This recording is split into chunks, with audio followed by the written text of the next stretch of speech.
everything is working. Hope everything is working, and if not, then that would be bad.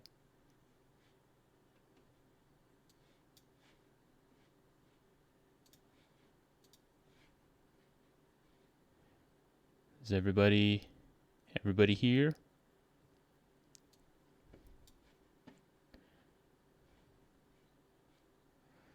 Okay.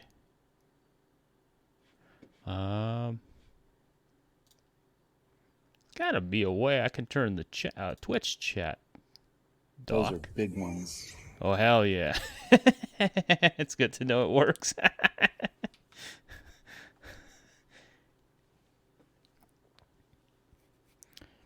I have to reconnect to my... I have to, like, reconnect to my... Let me try and reconnect to my Twitch thing. I don't... Shit, did I forget the password on my Twitch thing?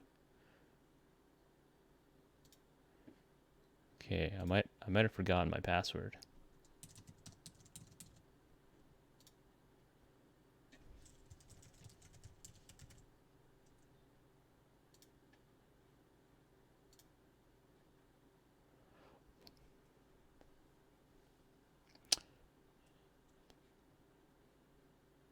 Oh, okay.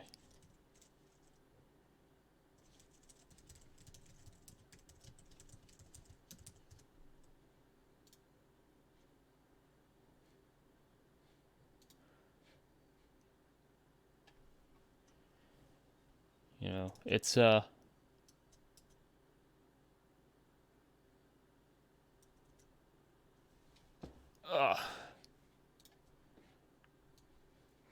trying to connect to... Well, I got like the chat, but trying to see if there's a better way to connect Hello. to. Hello, I'm already on. Good match. Yeah. I cringe past. Yeah, I'll just connect to my Twitch chat thing later. I don't know if the stream volume is too low, Mo, but anyhow, yes.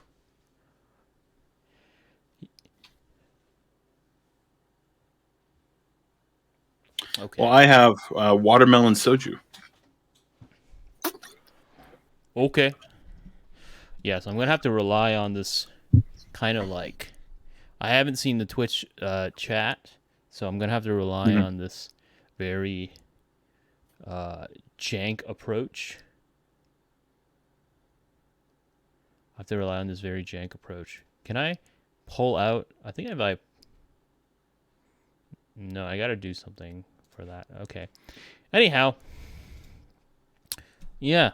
I mean, I'll just use the actual Twitch stream chat to do... Yeah, I'll just do the actual Twitch stream chat to, what's it called? To read comments. So it'll be just as fast as everybody else.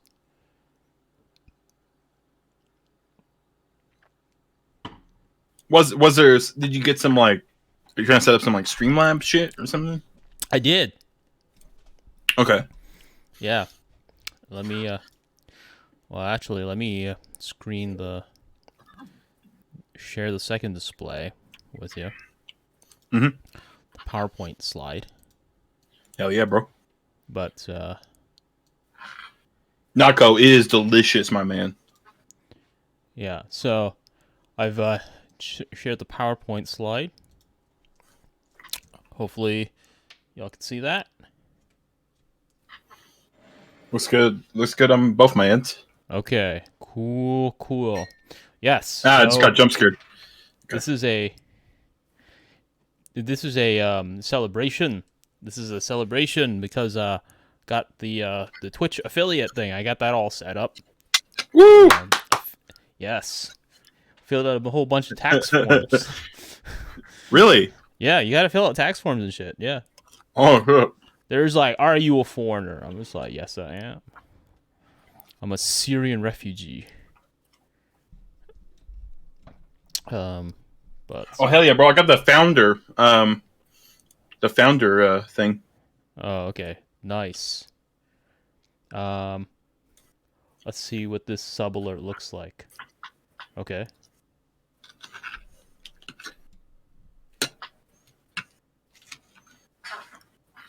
What? Those are big ones.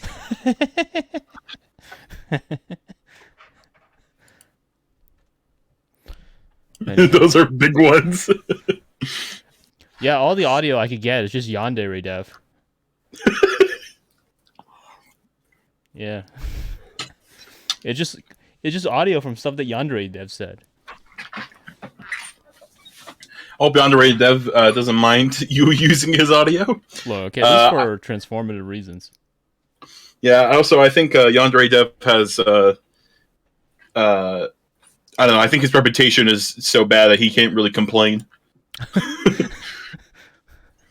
I do have the audio clip of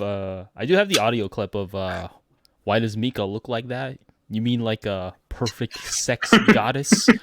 I don't know what I set that to though, so I guess we'll just figure it out when it happens. I don't know what I set that to. I don't remember. But yeah. Maybe it's when people give bits or something. Maybe. I don't think so. Bits are pretty easy to give, right? So that would be really annoying if people gave like a whole bunch of bits and then all Those you are kept big hearing ones. was those big ones. That would be like really annoying if people. I think you can also do text to speech if you subscribe. I think I turned on text to speech, so yeah, if you subscribe it and then you turn on text to speech, it should play it. How does that work? I don't use know. Twitch very often. I think when you like subscribe, there should be an option that's just like, do you want to leave a message? And then it'll be like text to speech. I enabled it. Hopefully I enabled it in the right area. I couldn't figure out the interface that well, but I enabled it, so hopefully it works. Anyhow, yes, let's stop wasting time and get over to the meat of what we want to talk about. So here's the thing. To give a little bit of context to anybody who is... To get a little bit of context to anybody who's not familiar, this is currently I think this is going to be part 3 and probably the last part. I do have a lot more information after this, but... Thanks. So, thanks, Nico. I do have a lot more information after this, but I feel like I'm probably not going to talk about it. Or, alternatively, and more realistically, I'll probably talk about it when I run out of content. Anyhow... Yeah, so let's talk about part 3.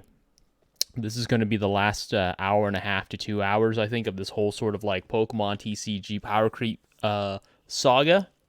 That's kind of the situation. And if anybody can like tweet it out, that would be cool. I don't have access to Twitter right now. So yeah. Wait, do you not? Wait, do you? Yeah, I don't have. Wait, do you not? I mean, in the purely operational sense, I don't have it loaded up or anything. Yeah, no, I'm not like banned on Twitter or something. No, I thought like it was like your cold turkey thing. Oh yeah, no, that I think kicks in around like 6 a.m. So all right, so let's talk about Pokemon TCG Powercreep Part 3. So let's continue from where we started off before. If anybody in here is curious, I will not be repeating how the Pokemon trading card game is played. I will talk about new mechanics, new elements, new strategies, but I will not be repeating how the game is played. So if you're not entirely sure how the game is played, you can hear about it in the first stream, or alternatively... Oh shit, I forgot to title my thing, didn't I? I probably... Yeah, you did that last time too. Yeah. Okay, well, I'll do that fucking later. Anyhow, so one of the things, right, is that I will... Well, it's still on just chatting, so it'll be fine. But, so, Pokemon. Oh, shit. Pokemon. Hell yes. Woo! Woo! Woo! Hell yes. Pokemon. Pokémon Monster. Yeah, Pokemon. Look, all these people are happy. Except for this guy who's tired. That's Yandere Dev. Anyhow, Hell yes. so I'm going to be talking about Pokemon, the Pokemon game, and I used to love this before the game. I used to love this game before the Powercreep drove me to Magic the Gathering. Oh, what format did you psycho out of, Rook? Anyhow, so let's talk about where we started off with, where we last left off. So previously, we last talked about Infernape, Luxape. We talked about Luxape, Infernape, and Luxape, which were largely the primary cards in regards to the meta that came out of the Pokemon SP releases. They came out of Rising Rivals. So these guys came out of Rising Rivals. They were the real powerhouse, the real firepower of the Pokemon TCG scene. And oftentimes it was partly in a response. It was partly in a response to the growing strength of decks like Kingdra. So there were a lot of answers to Kingdra, but not a lot of them were actually able to handle Kingdra effectively. So Luxape really was the first primary challenge, specifically Luxray GL Level X and Luxray GL, the cards. They were able to get it set up really, really fast, and there was not a lot of challenge with regards to how people dealt with these cards. But the question, of course, is, okay, if these cards were so strong, if this deck was so strong, why did it not win Worlds? Why did it not win Majors? So let's talk about the sort of other cards that came out. So alongside Rising Rivals, so we would get the Platinum Series and then Rising Rivals into Supreme Victors, into the Arceus.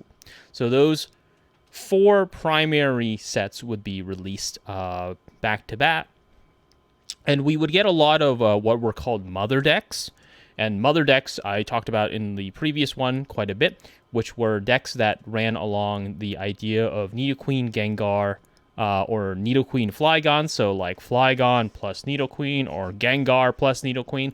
And the whole idea was if you were not able to get set up and start hitting as quickly as, say, the basic SP decks, then you would essentially be much harder to take down, because regardless of how strong and fast these cards are, they were still relatively fragile, so to speak. And they didn't have a lot in terms of, they had very, very strong Poke Powers. Intimidating Roar and Bright Look, especially Bright Look, was very, very strong, but they did not have a lot of strength in terms of their overall attack element. And so what that means is that they're inevitably going to run into stuff like Gengar. They're going to have to deal with Gengar's Fainting Spell. Or inevitably, they're going to have to deal with Flygon's Power Swing. And so, as a result, one of these strengths, therefore, that came out of these sort of Mother decks is that they were much, much beefier, and in a lot of ways, they were much more difficult to counter. They just were not as fast. Okay, so the question, so the assumption that people might have is, okay, well, it was the Mother decks. The Mother decks is ultimately the ones that won out. Kind of, not really. So one of the things that's really important... Oh, baby, that's a hot, sexy mama. God damn it. What happened? Those are big ones. Thank you, Watashi. What's the following? What's the following? It's just him yelling, "Oh baby, that's a hot, sexy mama." Okay, there.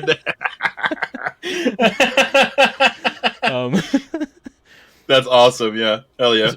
So Flygon. So you had like Mother decks, right? So Mother decks themselves were not as frequent. They were not as fast. But they were pretty beefy, and they were kind of hard to take down if they got set up. It was challenging for them to get set up, but if they got set up, they can do a lot of damage. We also got to see the return of a lot of decks that, for the most part, or cards that, for the most part, didn't look like they were tournament viable because of a major weakness, but ultimately started to come really on their own as a result of new cards that came out. So one of the cards that came out that became a really powerful force in the meta at this time was Beedrill. Now, you might take a look at this and you might notice the symbol right down here, which is the Great Encounter symbol. That's from Great Encounter. So that means that Beedrill had been out for quite a while at this time. So why did it blow up now? So let's take a look at Beedrill and what it does. Beedrill is very straightforward in terms of a deck. This is what you want to look at. 30 damage times the number of Beedrill you have in play. So your damage range will go anywhere from 30 to 120 for 1 leaf energy. That, once again, going back to the damage per energy ratio, is very, very good. That's very, very good. The only downside, of course, right, is that, can you guess what the problem with the theory behind this deck is, Gil? He's a stage 2? Yes. So you got to get a lot of Beedrills in play. So how the fuck do you do that, right? Yeah, exactly. Like, that's goddamn, bro. How do you get a lot of Beedrills in play? So a lot of people might think, okay, well, you got rare candy, right? You got rare candy. And then you also have, for instance, Broken Time Space. You have Korean boy bands. Yeah. So you have these two particular elements that are working in your favor. So in theory, you think, okay, well, I can get rare candies, I can get Broken Time Space, and that can help me get Beedrill set up really, really fast, right? Yeah, Nico was right on the money, stage 2. But once again, you still have a problem because we're not working in a meta. We are not currently in a meta where your Beedrill is going to be fighting primarily other stage 2s. You're not going to be fighting other primarily stage 2s. You're not even going to be fighting other Kingdras, really. If Beedrill came out during a Kingdra era, it would still be kind of a little bit behind because as the Beedrills were getting set up, they would be constantly harassed by Kingdras. So how the hell do you do it? Well, the primary flaw in a Beedrill deck is simply the fact that it cannot get enough Beedrills fast enough.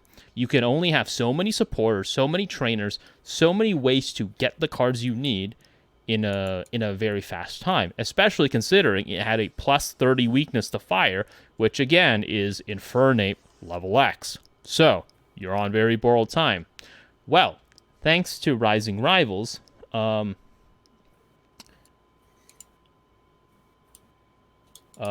you not have to watch pre-roll ads? I don't know. I didn't do anything ad-wise. Just install AdBlock, bro. True. Yeah, I mean, man. Yeah. I don't know. I didn't set up anything ad-wise. They just asked me. They just asked me. They're just like, those are big ones. Do you want? Thanks, Yuko. So no, they just asked me like, do you want like ads on your thing? And I was like, yeah, sure, put them on. And then that was it. I don't have anything. Like I didn't have any sort of control over it. So I don't know. Never had a video from Joe's stream compared to others. Okay. So the question, right, is how do you... So let's get back to this. So how do you get set up with Beedrill? How do you get set up? Well, it turns out with the Rising Rival expansion, Rising Rival coming out as the second Platinum expansion, you got another Beedrill. You got another Beedrill. So now, let's take a look at his Poke Power. Once during your turn, you may search your deck for a Leaf Pokemon, show it to your opponent, and put it into your hand. Shuffle your deck afterward. So this becomes incredibly important because now what people would be running is, hey, thanks for the cheer, Nico. So what now people would be running is like say 4-3-4, but the 4 Beedrills here would be like 2 attack Beedrills and 2 support Beedrills, because with Flutter Wings, you can, if you have 2 Flutterwing Beedrills, you can search separately. So you use one Fluttering, and then you use the other Fluttering. And so as a result, you can very easily start to snowball Beedrills very, very fast. So... Oh, shit, yeah, you don't even have to have that... Right, you don't even have to have the first Beedrill. It's just a number of Beedrill you have in play. Yep. Beedrill's Beedrill. Yep. This is one of the things that's very important about the Pokemon trading card game. As long as the names are the exact same, they will essentially be considered the same, like, quote unquote cards. So when it says you can only have a maximum of 4 Beedrill, you can have any combination of legal cards that are called Beedrill, but there's a maximum of 4 of them. So that's how this particular deck works, and it works really, really well. So it seemed, for the most part, we got stuff like, really sort of beefy chunker boy baby mother decks, but also on the other hand, we have the return of really fast stage. Yeah, on the return we have the return of really fast stage 2 swarm decks, and so it seemed at this stage, okay, well, we might be able to see the end of, the sort of SP Pokemon menace, the SP basic Pokemon menace. We might be able to see the end of it. Well, if the story simply ended there, then this would not be a particularly exciting section of the Joe's recounting of Pokemon TCG. So let's talk about what happened. So, we're going to have to talk about Supreme Victors. So Supreme Victors was, I believe, the second or third release of the Platinum series. But one of the things that's really important is that whenever a new series comes out, especially if it's near the end of a major circuit, like Worlds or whatnot, Nintendo will often, announce, what the next format's going to be. And so, for the most part, for a long, long time, it was actually Diamond and Pearl onwards. So there was a very huge sort of breadth of cards that you could draw on at this time. Okay, so with Supreme Victors, what happened? Well, Nintendo announced what the new format was going to be, and it was Majestic Dawn. It was any format from Majestic Dawn onwards. So you might think, okay, well, what's so particularly crazy about that? Well, Joe, who wrote this? Cite your sources. This is Tim from Six Prizes. Tim from Six Prizes. As you can see right here, Tim H. Tim H. All right. So the new format ended up being Majestic Dawn. So the question becomes, okay, why the hell is that important? Well, the reason why is because Majestic Dawn is the format. It's the set that came after Great Encounters. So with the loss of Great Encounters means the loss of Claydol. So this is hugely important. In the first video, in the first stream, I really, really hyped out how important. Hey, Ice Killer. I really, really hyped up how important Claydol was when it came to the Pokemon TCG meta, especially when it came to Stage 2 Pokemon. The SP Pokemon are not affected by this change. The SP Pokemon run completely fine. They've got a ton of options, and they're basic Pokemon, and they have all of these tools, and they have really strong search and fetch options. So they're not affected by the Claydol removal. But you know what are? These guys. This Beedrill, Great Encounters Beedrill, which seemed like it would be the return of the Swarm deck, he's gone now. He's in Great Encounters. These decks, they require, they're Stage 2 decks that require 2 Stage 2s with no search options. They're severely limited now in terms of how fast they can get set up. And if you're being besieged on all fronts by SP Pokemon, then you're going to have a really, really rough time. And in the sort of wise words, right? In the sort of wise words of Aaron Eckhart from The Dark Knight, the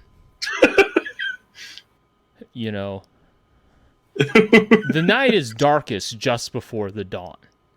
And it's going to get real dark. Because with the emergence of Supreme Victors comes a very specific Pokemon, and that is Garchomp. Well, no, not this Garchomp. This Garchomp's garbage. Okay. Looks cool. I'm talking about this Garchomp. Sexy lady Garchomp. So, Garchomp C is probably, since Kingdra, the most influential card when it came to understanding Pokemon TCG meta. Garchomp C was such an unbelievable threat of a card. So let's sort of break it down. So this is the normal Garchomp C, and it looks like on the basic level, it looks like a pretty middling card. It's a Pokemon SP, so it gets stuff like energy gain. It fulfills the condition for power spray. It can sort of be put back into your hand using Poketurn. So the thing is, when you talk about Pokemon SP, they all have access to these cards, and they bring a lot of utility. So Garchomp C is very useful in a lot of senses as a Pokemon SP in general. But why is it so fundamentally meta-breaking? Because you look at this and you might say, okay, Claw Swipe, 30. Okay, minus the energy gain, that's what? 1 energy for 30. That's great, but not a lot. You look at Earthquake, okay, minus 1 energy for energy gain, because you always have to consider this is going to be -1. You never read SP cards like what they see on the front. They always have to be -1. Okay, Earthquake, 50 damage, 10 damage to each of your benched Pokemon, so you damage your own Pokemon. That's not great. But hey, 50 for 2, it's okay, but it's not great. In terms of the overall hierarchy, what the hell makes Garchomp much more devastating, especially to the meta, than, like, say, Infernape or Luxray? Okay, so let's talk about what makes Garchomp so dangerous. And it's not because specifically of this, because you look at this, 80 HP, not a lot. Not great attacks, ×2 weakness. Well, in Supreme Victors, Garchomp also came out with the level X. Garchomp C level X. And this is the real demon of the meta. So let's go through Healing Breath. Once during your turn, when you put Garchomp C level X from your hand onto your active Garchomp C, you may remove all damage counters from each of your Pokemon SP.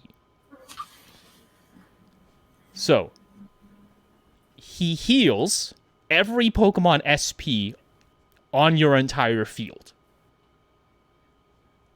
So, okay. Every Garchomp, every Luxray, every Infernape, every SP Pokemon he plays with, he heals the moment you put him down into the field.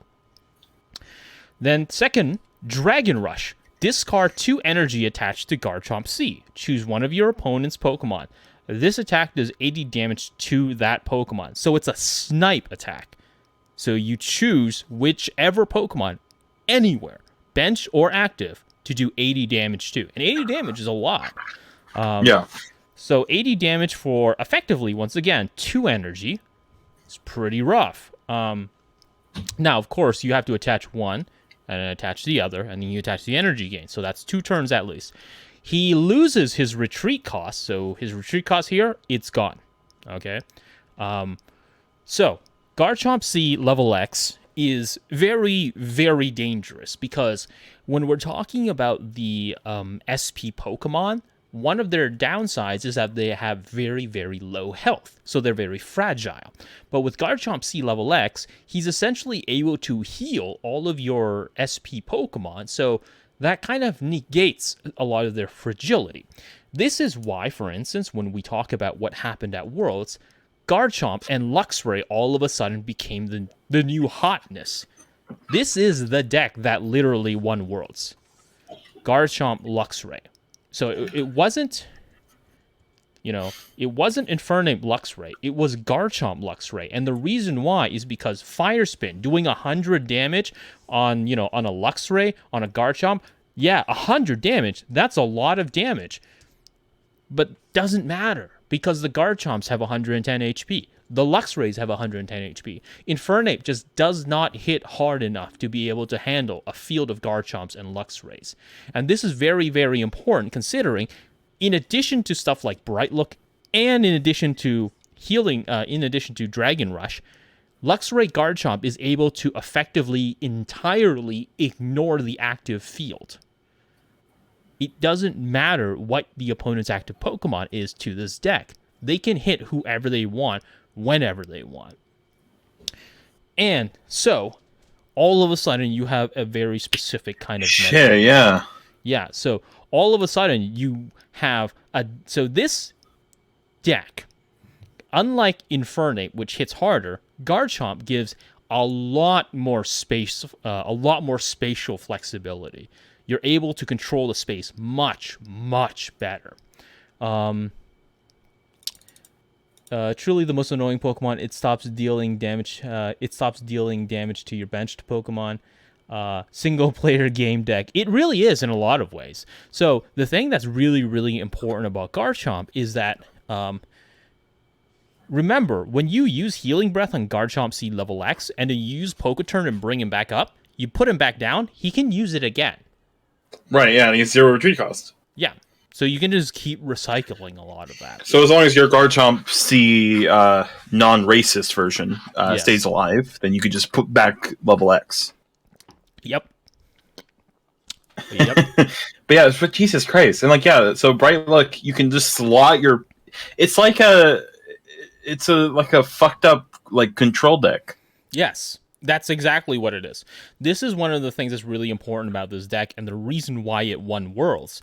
And that's because this deck is able to completely manipulate how your opponent's field looks like. That is absolutely huge in Pokemon, because the idea here is, the mentality here is that the active Pokemon takes the hits, the bench Pokemon sort of are protected based upon their position in the field. But all of a sudden, their positions in the field don't matter. They're all weak to it. And this is especially important when you consider, when you're going back to, like, say, Garchomp C, 80 HP. Same thing, Luxray. So Luxray, I have Luxray GL here, but Luxray, Infernape, they're all within the 80 HP range, meaning they can all get sniped by Dragon Rush. So you can't get an Infernape set up if the Garchomp comes out first, because the Garchomp is just going to snipe the shit out of that Infernape before they can even get into a level X status. So what you have now is the introduction of what are effectively Garchomp Wars, because Garchomp will be able to Dragon Rush other Garchomps, or Garchomp will be able to Earthquake other Garchomps, and because they take twice the damage, they will one-shot other Garchomps. So you have these very sort of crazy mind game Garchomp wars where both decks are playing Garchomp. And the whole game literally boils down to who's making the right play when it comes to who's killing who's Garchomp. Okay, so how does the meta now look like? So it sounds a little apocalyptic, right? You know, Luxray Garchomp controls the whole field. Absolutely nothing can be done about it. But ironically, in a sort of twist of fate, even though this moment is the beginning of the Pokemon SP dominance moment, where Pokemon SP are really the king of the field, Garchomp's existence actually drastically increases the variety of Pokemon SP decks. So what I mean by that is Garchomp is so flexible as a card, and it's so adaptable as a card, that it actually allowed the explosion of a lot of other Pokemon SP decks. They are still Pokemon SP cards, they're still Pokemon SP decks, so if you really want to do well, you're kind of stuck playing Pokemon SP decks for the time. But there are so many more now that emerge that makes them very, very interesting. Another one of the examples, for instance, is Conley. Who won the U.S. I believe won the U.S. Masters with a very specific deck, which is called Sableye. Now, Sableye is really interesting because Sableye has a very fascinating. So, oh, you're trying to find that Mika sex goddess sound. So, Sableye is really. Well, I just gifted a sub. Oh, okay. Oh, yes, thank you. So Sableye is really interesting. So Sableye emerged out of the Stormfront expansion, and it has a really fascinating Pokebody, which is if Sableye is your active Pokemon at the beginning of the game, you go first. If each player's active Pokemon has the Overeager Pokebody, this power does nothing. So if there's two Sableyes, then you still gotta, do rock, paper, scissors, or flip a coin or whatever. But if one player plays Sableye, they go first.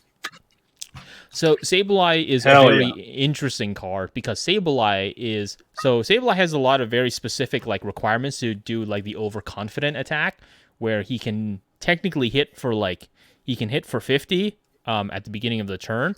But most Sableye locks, so most Sablelock decks will actually run Impersonate, which is search your deck for a supporter card and discard it. Shuffle your deck afterward, then use the effect of that card as the effect of this deck. What they'll do, right? What Sablelock decks will do is they will always go first and they will always use Impersonate, and they will use Impersonate to get Cyrus's initiative. What Cyrus's initiative does is flip 2 coins. If either of them is heads, look at your opponent's hand. For each heads, choose 1 card from your opponent's hand and put it on the bottom of your opponent's deck in any order. So it's a disruption card. And because Sableye goes first, he will start disrupting right away. This is including disrupting Spy from Chat.G, which is once during your turn, you may put Chat.G from your hand onto your bench. You may look at the top 4 cards of your opponent's deck, put them back on top of your opponent's deck in any order.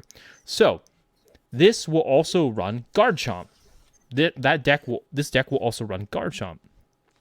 The reason why this is important is because Sablelock is sort of an example of the beginning of sort of counter decks. So Garchomp Luxray, very fast, very strong, very flexible, really locks people down. Sableye, on the other hand, is an interference deck. It really tries to sort of disrupt the opponent's ability to even get set up, to even play.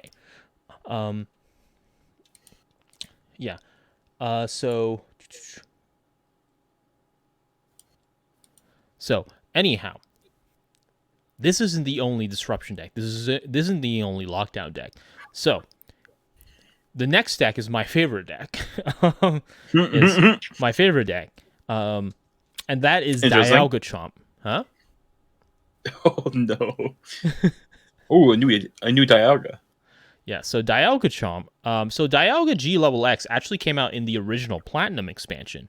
So he actually came out at the beginning, but he largely was used as part of Palkia G level X. They essentially were sort of a warp point deck where they kind of just interfered with the opponent's ability to sort of set Pokemon down properly because they would just keep moving them around. But his Pokebody is interesting. But Dialga, yes. So Dialga G level X is insanely powerful when it comes to Garchomp. So let's talk about why.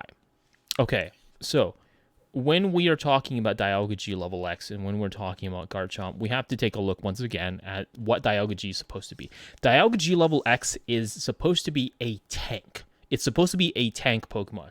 And so one of the things that's really important is that at the time, Pokemon TCG, it still does, but Pokemon TCG had special energy, and special energy oftentimes does specific things. So Special Dark, for instance, Special Dark energy would do plus 10 damage if it's attached to a dark Pokemon. Special Metal reduces damage by 10. So this is very important because if you have, say, 2 Special Metal onto Dialga G level X, he takes 20 less damage from all attacks. Those are big ones. Oh, those are big ones. So, Hype Train. And it had yeah, Komodo. Komodo Hype. So, in addition to his Pokebody, Time Crystal, which is absolutely insane. They can't use Pokebodies, except for this and Pokemon SP. Dialga G level X is really hard to kill. But what gets even crazier is that thanks to Garchomp, he becomes unkillable. Pretty much unkillable. Because remember, Healing Breath will heal all of your Pokemon SP. So, he will heal Dialga, and thanks to Dragon Rush, he will snipe any Infernapes that will be able to take Dialga down. So what you have here is essentially a very strong harassment sort of tank lockdown deck. Because remember, Dialga G is able to shut down the opponent's ability to use trainers and stadiums using the baby, that's a hot, sexy mama. Baby, that's a hot, sexy mama. Oh wait, Joe, can I ask a question? Yeah. I don't remember what the lost zone is. So the Lost Zone was a new mechanic that was implemented at the beginning of Platinum. Lost Zone is essentially like a discard pile, but you don't get your cards back. Oh, so it's like a discard pile that you use, like, you can't access anymore. It's like dead cards now. Yeah, so it's a permanent discard pile. Yeah. Okay. So the Lost Zone wouldn't be particularly important until we get to a later deck archetype. Okay. It's kind of a gimmick. But at the same time... Oh, no, that sounds terrible for mill decks. Is there a mill deck with the Lost Zone? There isn't a mill deck with the Lost Zone, but there is a Disruption deck with the Lost Zone. Okay. We also, with the introduction of Supreme Victors, find slightly the return of super lockdown decks like Gengar. So Gengar actually gets a level X type, and he gets a really interesting Poke Power called Level Down, which says once during your turn. Thanks, Dothead Man, for the subscription. Once during your turn, you may choose one of your opponent's Pokemon. Oh, that's that ghost. Remove the level up card from that Pokemon and have your opponent shuffle that card into his or her deck. So level down is very, very handy. It's very, very handy because it's able to get rid of a lot of the SP cards from a lot of these Pokemon. Mm-hmm. Gengar level X will often run with Spiritomb. So Spiritomb has a really interesting Pokebody called as long as Spiritomb is your active Pokemon, each player can't play any trainer cards from his or her hand. God damn, could Gengar do coke or some shit? Huh? Like, what the fuck? Yeah, dude. Look how red his eyes are, god damn. Hell yeah. That's this is actually Sam right now. You know? This is Sam after he's moved like 7 million bathtubs. Yeah.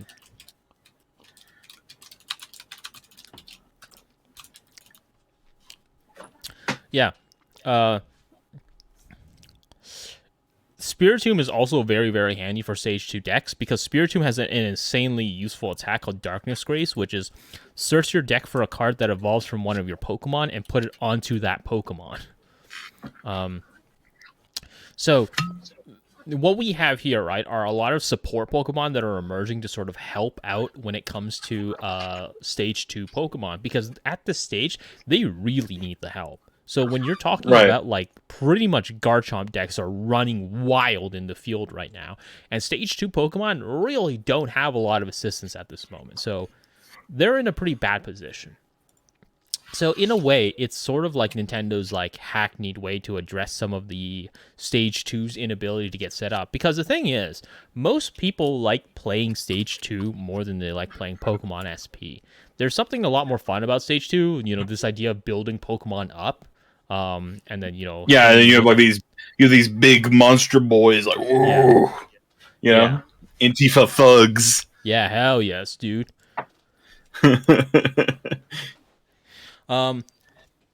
So it seemed like this was going to be the sort of the beginning of a transition out of the sort of, you know, out of the Pokemon SP. We're going to get away from Pokemon SP. We're going to get away from all the speed here, you know, all the speed, all the field control, all of that kind of stuff. And we're return to tradition, yeah. Yeah, we're going to return to tradition, you know. We're going to reject modernity. You know, we're going to go cottagecore like all Nazis do. No. Immediately loses affiliate. Yeah. Like, no, what'd I say? But it turns out this would not necessarily be the case because something happened. One of the things that's really important is that as Pokemon games come out, new sets will be released alongside those games, you know, basic media mix strategy, right? So what will happen is as a new game comes out, a new set will come out. And so at this time, the new hot game was Heart Gold and Soul Silver. So Oh hell yeah! Heart Gold Soul Silver essentially ushered in a sort of new series of cards that were very interesting. A lot of them were very, very strong. So some of them, for instance, like Pokemon Collector, were very applicable to a lot of decks. So Pokemon That Collector, Ho-Oh card is fucking awesome. What the hell? yeah, I'm gonna get to that. That looks fake. That doesn't even look like a real card. Like, what the fuck? It looks like some shit you see on eBay. Yeah, so I'll explain what that is. Okay. So you got cards like Pokemon Collector, right?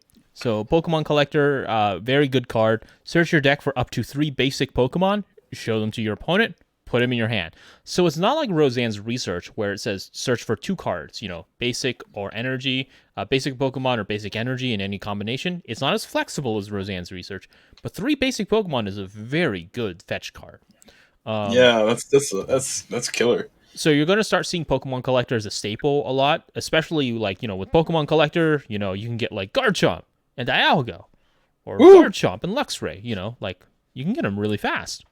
You're also going to start to see the introduction of double colorless energy.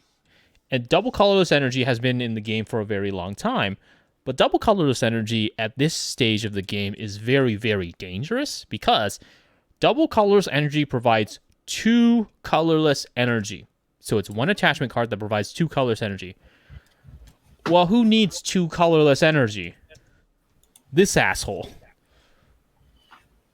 Because he can run energy gain.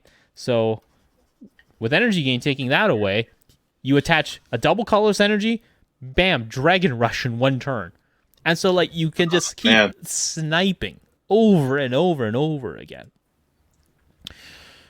So Garchomp decks in the Heart Gold Soul Silver expansion get real strong. They get real strong because before they had to wait 2 turns. God forbid. They had to wait, Now they don't have to. They don't have to wait at all. They can do it whatever they want.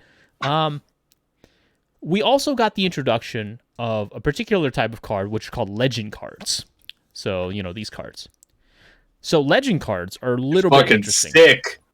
So legend cards are a little bit interesting, which is that they can only work if you have both halves of the card. So they're huge. They're fucking huge, right? Because this is the size of a normal card. So, you got 2 cards. Oh, right. They're the sideways cards. Yeah. So you got these 2 okay. cards, right? And they only work if you have both cards. So you can only play them when you have both cards. Right. They also run by Pokemon EX rules, which is that if they die, you lose 2 prize cards. That's fair because they technically are 2 cards. Yeah, so they're not. Most of them are not very good. A lot of them are not very good. So for instance, Ho-Oh Legend here, not very good. Yeah, you look at it and you're just like 140 HP. That's great. And then it says does 100 damage for 4 fire energy, and you discard only 1 energy. And yeah, all of the energy is considered fire energy. But the problem here is that you got to get both of these cards, right? The problem is that legend. You see the word legend here? Legend here? Do you know what's missing from that? SP? Not SP. No. I don't know what's missing. Oh, basic. Basic, yes. So they're not considered basic Pokemon, which means you can't search for them with Pokemon Collector. Oh, that's cringe. So here's the thing. You have to search for them with 1 search fetch cards, or you have to kind of just draw into them. That's why they're not very good. That's not viable, yeah. Yeah. That's you can't use them in that sense. You can't run a deck on something where you need to literally hope you draw into it or hope you it's not very viable. So for the most part, legends are not useful.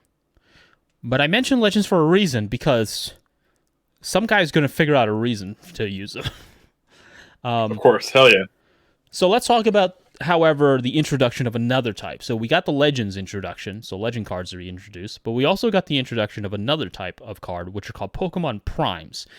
And Pokemon Primes are essentially just reverse foil variants of cards. They're not particularly strong, but they have a focus more so on utility. However, these are two very strong cards. Donphan! You're familiar with Donphan. Donphan Gil. Donphan here, big punchy dude, 120 HP. Any damage done to Donphan by attacks is reduced by 20. He takes times 2 because of his water weakness, but in an area where Kingdra has essentially been killed off by now, that essentially means that he's untouchable.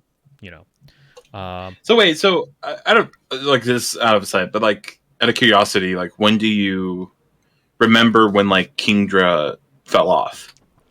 Like how quickly did he like?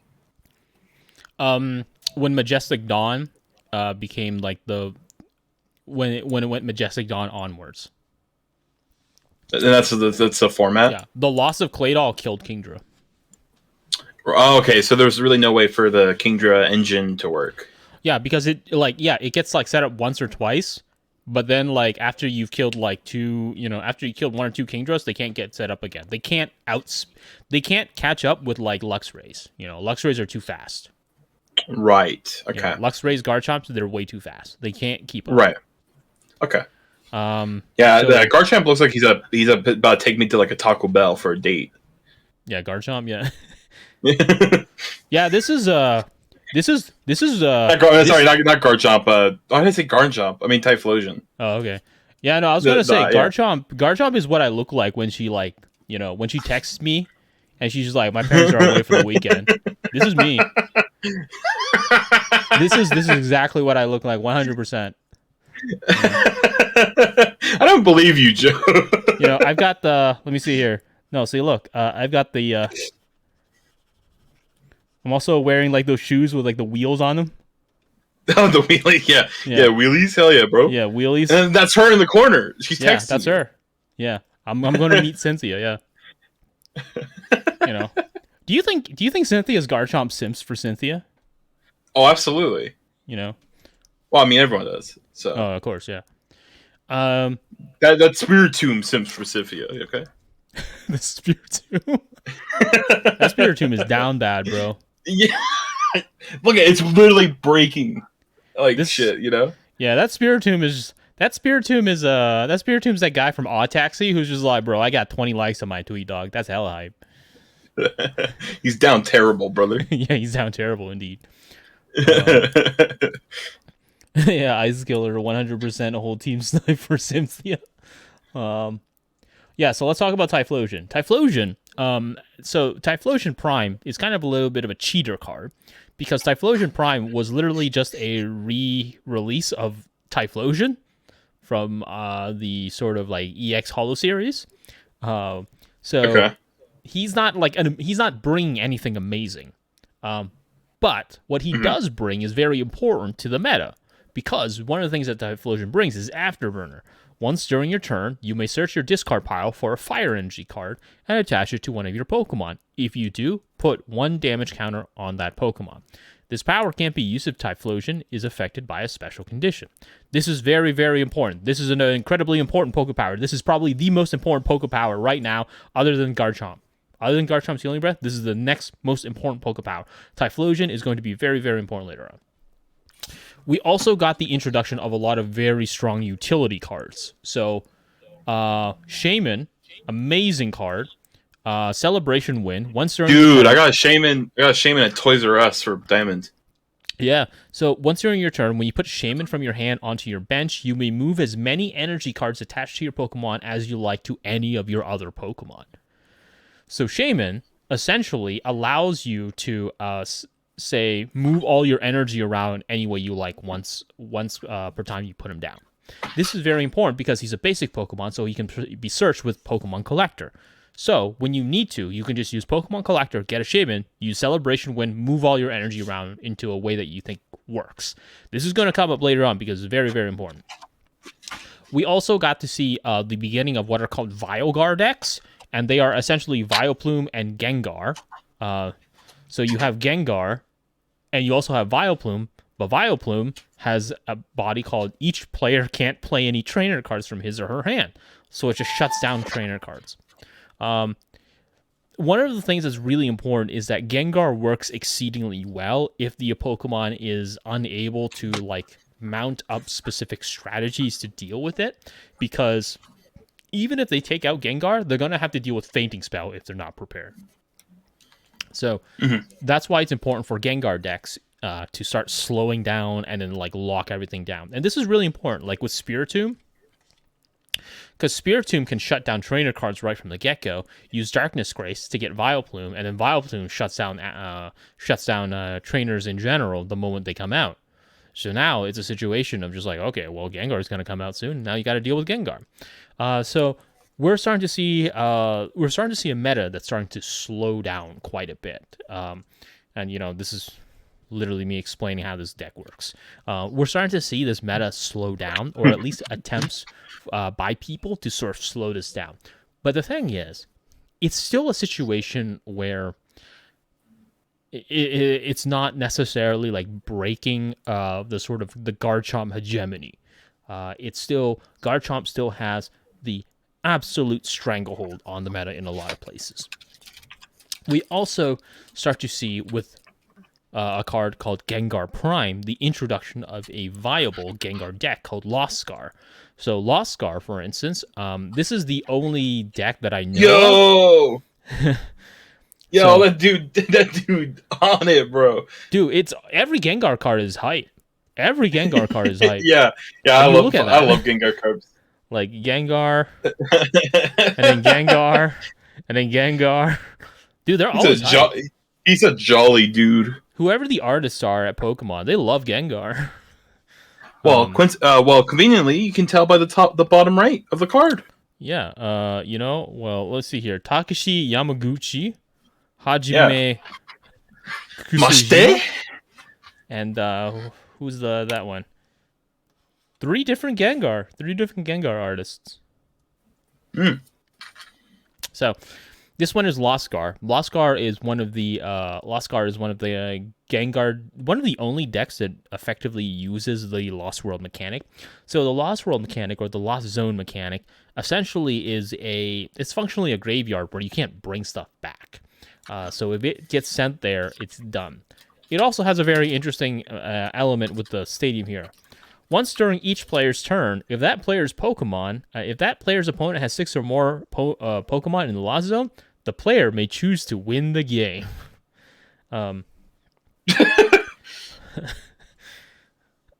So that's really fascinating, because Gengar Prime's attack is look at your opponent's hand and choose a number of Pokemon you find there up to the number of energy attached to Gengar. Put the Pokemon you chose in the Lost Zone. Oh no! What? What?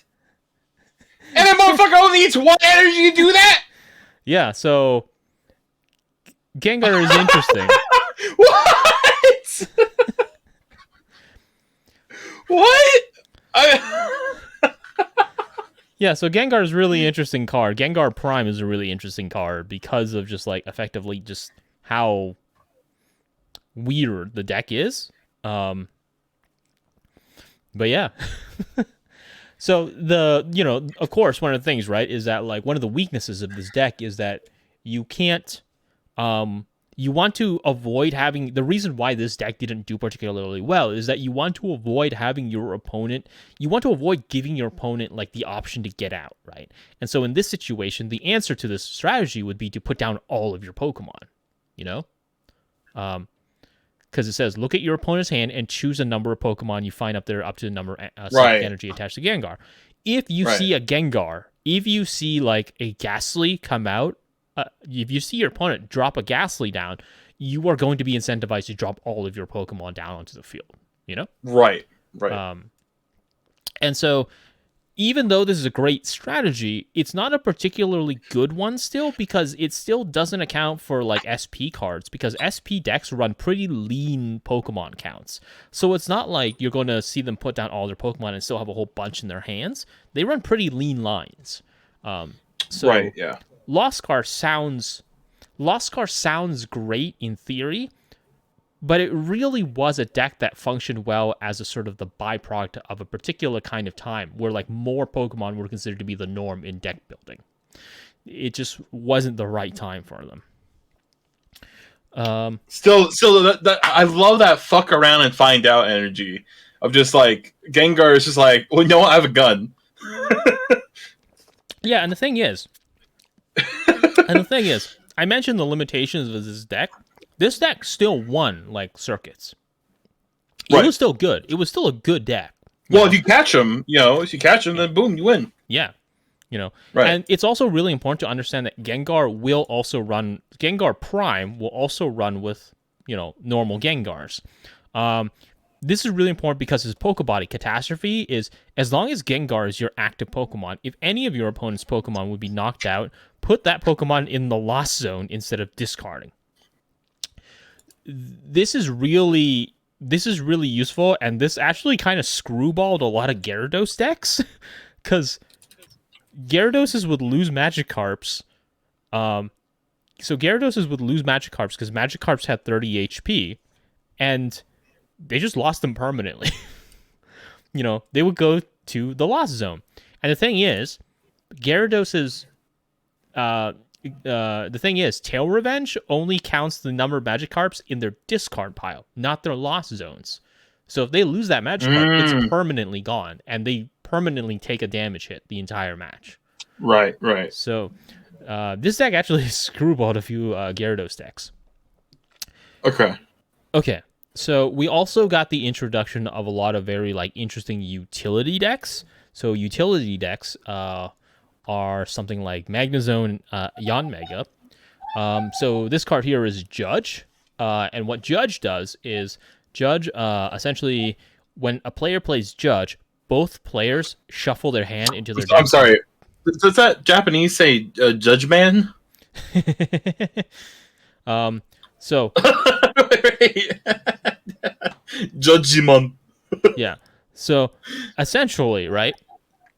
What it does is both players shuffle their hands into their deck, and they both draw 4 cards. Okay. So you both have 4 cards. This is really important because these decks are very interesting. So Magnezone has a really interesting ability called Magnetic Draw, which is what the heck?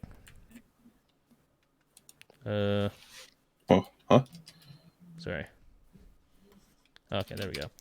So Magnezone has a really interesting ability, which is once during your turn, you may draw cards until you have 6 cards in your hand. So it's kind of like Claydol. It's like Claydol, right? It also has a second attack called Lost Burn, which is put as many energy cards attached to your Pokemon as you like in the Lost Zone. This attack does 50 times the number of energy cards put in the Lost Zone this way. This sounds good, but the thing is, because you're putting in the Lost Zone, you permanently lose it. So you got to be really careful about that. Yeah. You burn yourself, yeah. Yeah. So Yanmega, on the other hand, is really interesting, which has a body called Insight, which is if you have the same number of cards in your hand as your opponent, the attack cost of each of Yanmega's attack is 0. So all of his attacks are free if you have the same number of cards in your hand as your opponent. Well, thanks to Judge, you will. Oh, right. Okay. Yeah. And then so what happens here is that Magnezone Yanmega became a really flexible kind of deck because, the damage is not particularly high, 40 damage and then 70 damage, right? But the thing is, being able to attack for free for 40 and attack for free for 70 is very, very good, especially when you have... the 70 it's not affected by any weakness or resistance. Yeah. This is a clean 70 each time. Just a clean 70 every time. So it's a very flexible, very, very flexible deck in a lot of ways. And in some ways, when the SP Pokemon were starting to find counters dealing against it, this deck really started to shine. When it wasn't being harassed by Garchomps left and right, it was very, very strong because it was one of those decks that can run with 0 energy. 0 energy decks are really, really powerful. But, of course, once again, Garchomp and Luxray GL level X were always the king. And the double colorless energy is really what sealed the deal. This was the deck that I believe allowed Jason Klaczynski to win his second Worlds. It's a very, very powerful deck. you know, this is a great deck. This is a great deck. You know, this is a great deck. But at the end of the day, nothing beats the ability to control your opponent's field, because that's what it boils down to. You can literally control their field. And it's fast. It's fast. It hits hard, and it controls your field. Yes. It's kind of like it's like a triple whammy. Yeah. So let's say you're Nintendo. You see this happen at Worlds. You see like all these Luxrays and, you know, guard chomps and all this kind of stuff, and then they're just running roughshod on the competition. You look at this.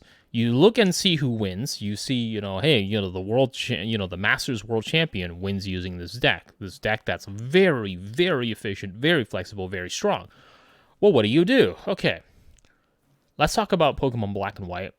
And let's talk about Nintendo's solution to this. Because you might think, okay, based upon what we've seen so far, based upon what Nintendo has shown so far, what do you think was Nintendo's solution to Luxray Garchomp metas? What do you think it was? I don't even know. I mean, like, maybe make a stall deck, or just limit the SP cards. Okay. I don't even know. Because Nintendo doesn't ban a lot of cards. Yeah. Well, that's what I'm thinking, because that would be my go-to, but Pokemon doesn't really do that, so. Yeah. Probably maybe just make a stronger deck. Yeah, just make a more overpowered deck. Well, like Alex said. Ice Killer, Alex, and Gil. You guys are completely right. Of course, Nintendo's solution was, why don't we just make something stronger? And so begins another level of power creep. Oh, no. So with Pokemon Black and White, you know, you guys remember the legendary Pokemon in Pokemon Black and White, right? Mm-hmm. Reshiram. Yep. And Zekrom. Yeah, Zekrom. Yeah. So let's take a look at the stats. Let's look at the numbers for Reshiram and Zekrom. All right. Okay. This is what they come out with. 130 HP. Okay. Basic Pokemon. 130 HP. Outrage. 20 damage. Plus 10 more damage for each damage counter on this Pokemon. So the more they take, the more they dish out. So, with Zekrom and Reshiram, Outrage does anywhere from 20 to 140 damage for 2 colorless. So Zekrom and Reshiram have both different types of secondary attacks, right? They both have different types of secondary attack. Zekrom has something called Bolt Strike. Bolt Strike here does 120 damage for 2 lightning, 1 colorless.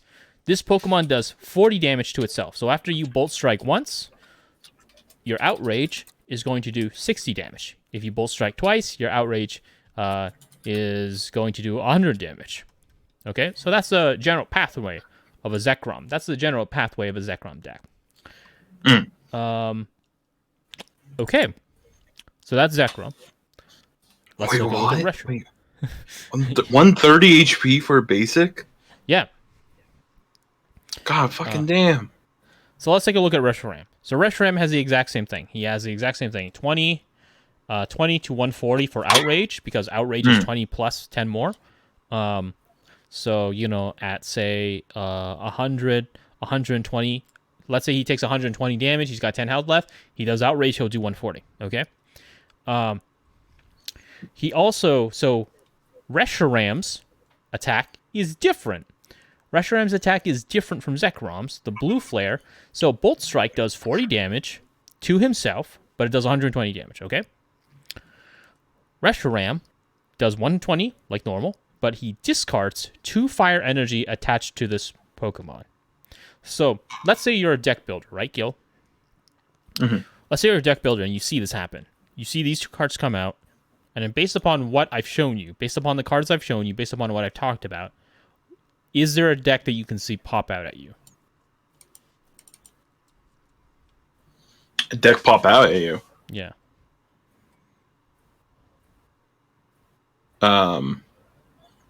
Like a level X? No, like based upon the cards I've shown you, right? So all the cards I've shown you so far. Yeah. Is there a Oh, deck you mean can like see? like combat this? No, is there a deck that these cards will work with? Because on one end, you might look at this. Because on one end, you might look at this and say, well, it's not great, but it's not that bad, because like it takes 2 energy for them to do it, and they're not SP Pokemon, so they don't get energy gain. And yeah, we have double colorless energy, but that's only for outrage. Typhlosion attaches the fire energy, right? Yes. So Typhlosion. Typhlosion Reshiram. Typhlosion Reshiram. Okay. Yeah. Typhlosion Reshiram becomes one of the mainstay decks of this meta. Right. So overnight, this is what I want to stress. Overnight, Luxray Garchomp just dies. It dies. Because the thing here is that none of this matters anymore.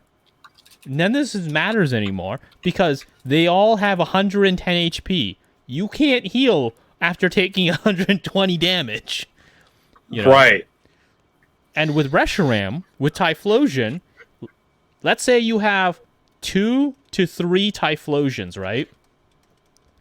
You have 2 to 3 Typhlosions up. They're all doing Afterburner. And because Reshiram discards fire energy, they all just come back onto Reshiram. So, yeah. So 2 Typhlosions, one Typhlosion will immediately replenish a Reshiram. Because, let's say you have 3 fire, let's say you have 3 fire energy on Reshiram. You use Blue Flare, right? You discard 2. Okay? You discard 2. That leaves you with 1 fire energy. You kill your opponent's Pokemon. They come out. They attack. Let's assume Reshiram is still alive, right? You have 1 fire energy on Reshiram. You use Afterburner. Now he has 2 fire. And then you attach an energy. And he's back to 3 fire. Yeah. So he can just... I mean, and you only need 2 fire, so yes. You can have a color. Yeah. Yeah. Right. And so, how can I describe it? This is Nintendo's moment where they're just like, we're going to go with like the Mike Tyson school of Pokemon cards, Like, everybody's got a plan until they get hit in the face with 120 damage every single turn. Right, yeah. Like, that's the game plan they're working with here. And the thing here is we start to get into situations where you start seeing Reshiram wars. Just sheer Reshiram wars. Because it really boils down to, like, who kills what. And it's really funny because that this card has so deeply and effectively killed so much of the Garchomp meta, there's not a lot of field control anymore. So it literally boils down to who can throw as many Reshirams at each other as possible. There is a little bit of a strategy to it, because if this Reshiram takes... Let's say this Reshiram has 130 HP. He takes a Blue Flare. He's got 10 HP left. He will kill the next Reshiram because he can use Outrage for 140. Okay? Right, yeah. So, this is a sort of like a weird balancing act that kind of emerges as a result of this. And so you're thinking, oh my god, Reshiram. This is crazy. Reshiram fucked up the meta. And in a large way, he did. But then Canadian Nationals comes up.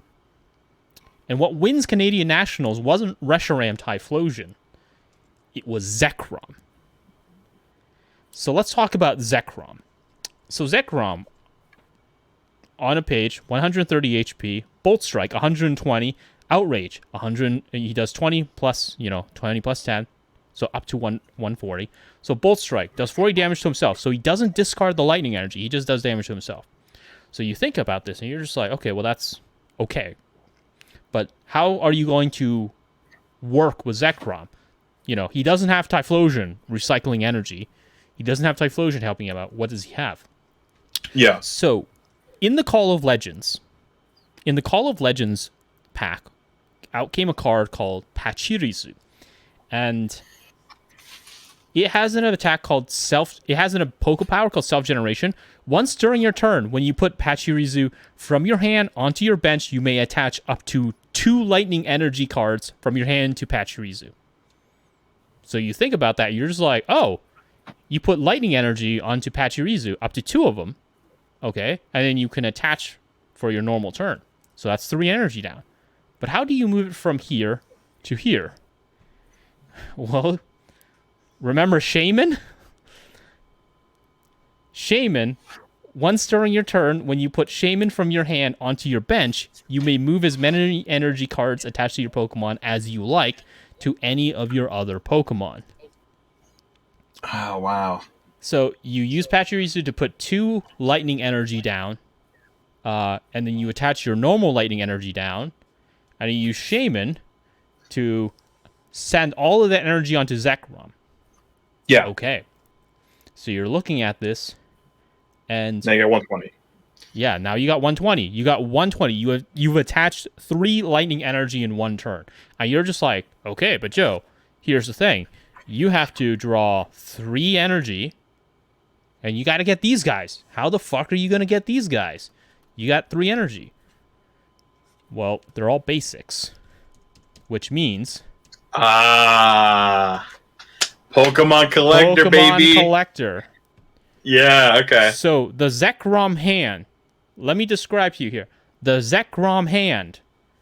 Pokemon Collector. 3 energy. Oh, wow. That's your hand. That is, quote-unquote, the perfect hand. That's an insanely cheap hand to get. That is a very, very cheap hand to all of a sudden start doing 120 damage.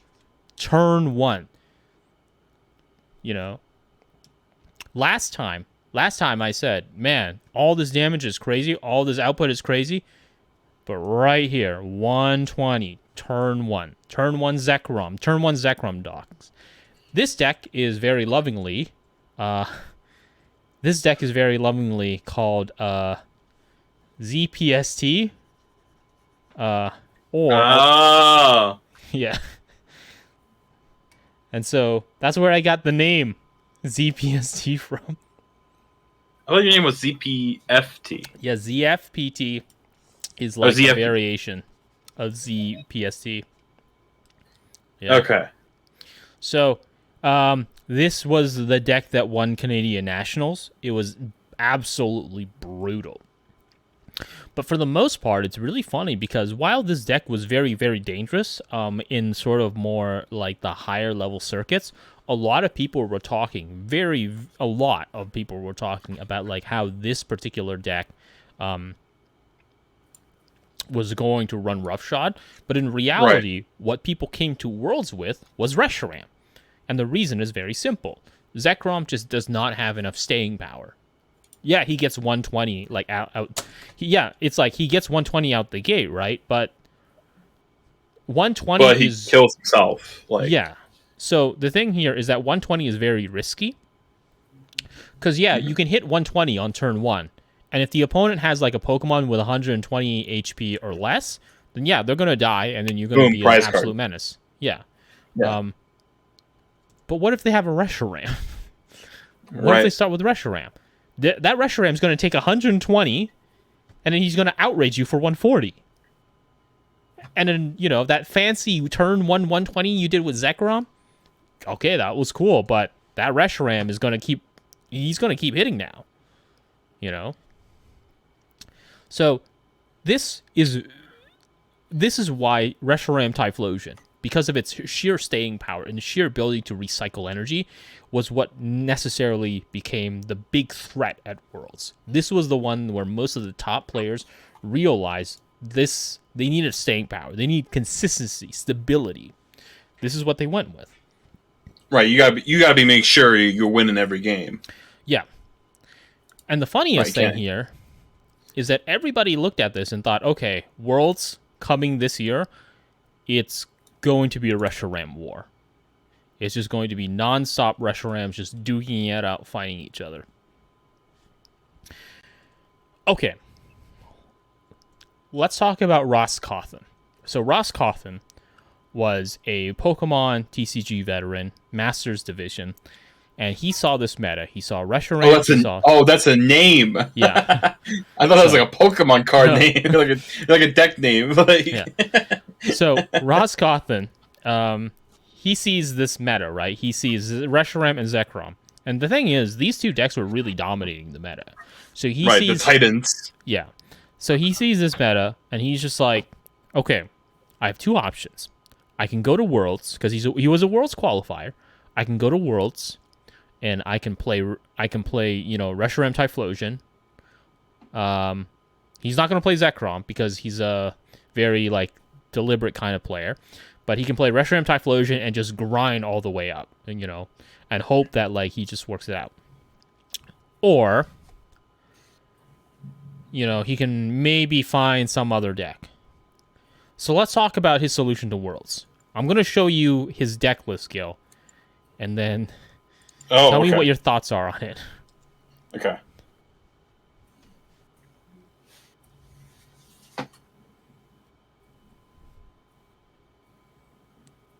Whoa, what the fuck? What? He has 2 legend cards in here? Yeah. Plus Donphan and Zekrom?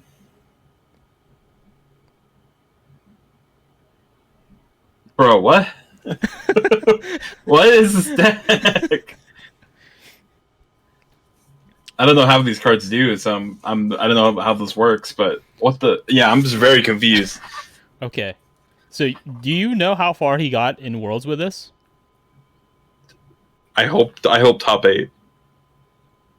He got second place. Second place. Second place. That's okay. Pog. So, the story of how this all happens was absolutely crazy. Okay. So, this deck is what he calls the Truth. It's an X-Files reference. Okay. Yeah, no, he's not trying to be smug or anything, but oh no, yeah, he's not like a elitist or. Yeah, no, he actually wrote about this where he was just like, yeah, I was trying to figure it out, and then I remember he named it The Truth based upon the X-Files opening. He says the truth is out there, and he's just like, oh, I found it. What can beat this Reshiram meta? Oh, the truth is out here. So let's break down this deck. First of all, very, very unorthodox lines. So you got 2 Bioplumes, 2 Glooms, 3 Oddishes. Usually when you're running stage 2, you're usually running 4-1-4, 4-2-4. One of those kind of variants, right? Because the idea about 2-2-3, baby. Yeah, 2-2-3. That's very, very odd, right? He also has Reuniclus, Duocean Solosis, again 2-2-3.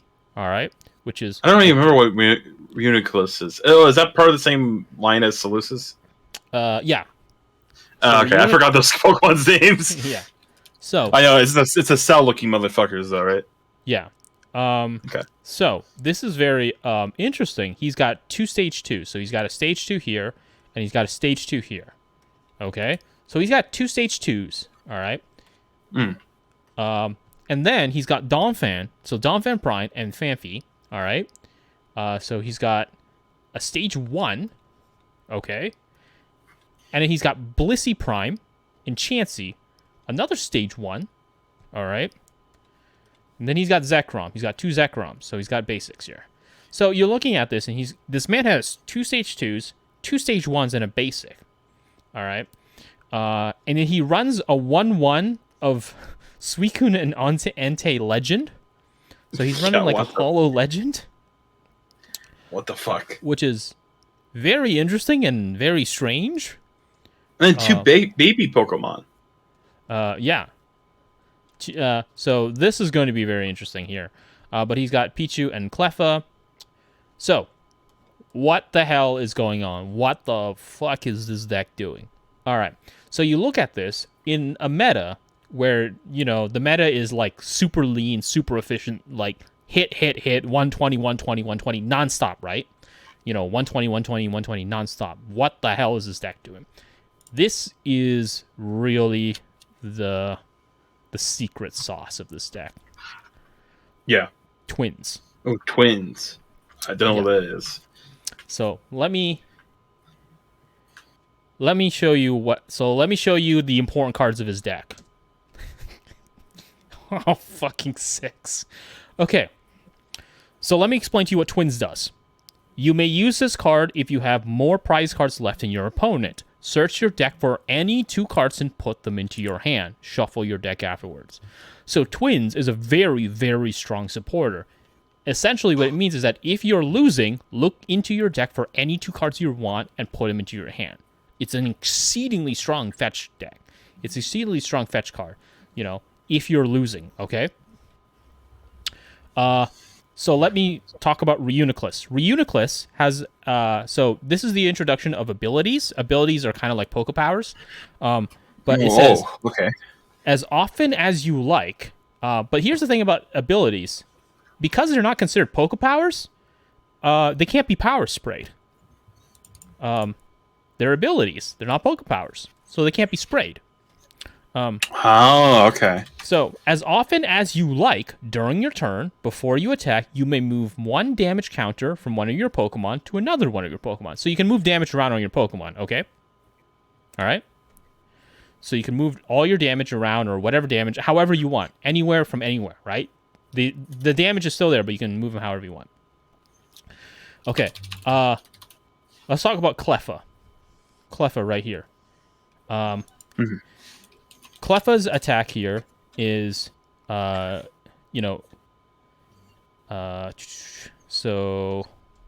let me see here. So this is actually the wrong Cleffa. I got the wrong Cleffa, I think. Wait, is Cleffa? I think I have this card because it's in the celebrations. Yeah, it's probably from this deck. Yeah. Wait, I'm gonna show you. Hold on.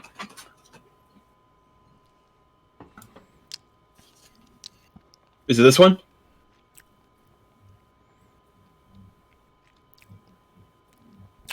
I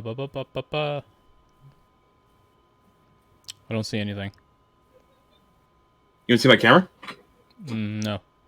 You're supposed to picture of it, I guess. Hey, why don't you see my camera? Oh, is it not loading? Maybe not. Okay. Anyhow, so Cleffa was the wrong card. The actual real card, is Pichu. Pichu, that's the real card. So Pichu has an ability. Pichu has an attack called Call for Family. You know Call for Family, right? Yeah. But it has an obscene. Version of Call for Family.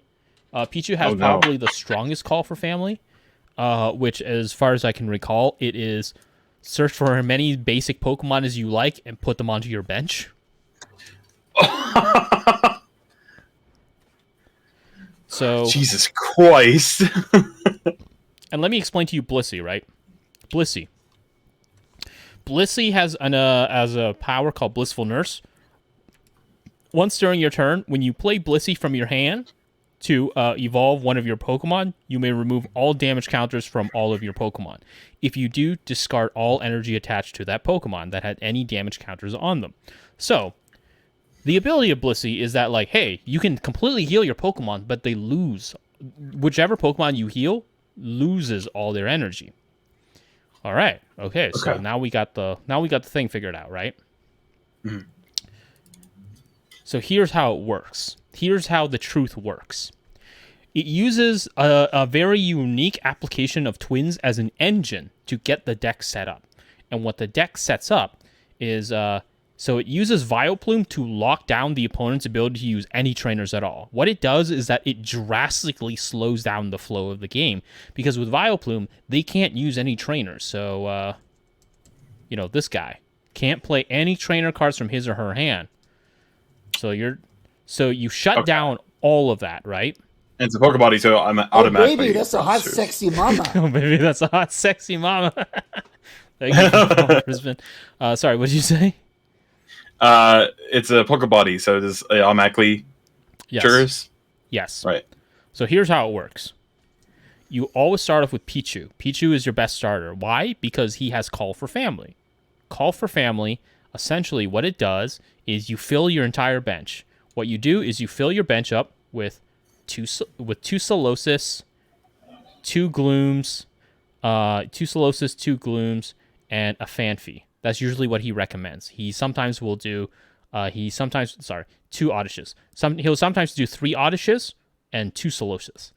But the whole plan here is you want to get Reuniclus and Vileplume up. Those are your 2 cards. Once you've got those Pokemon up, you've won the game.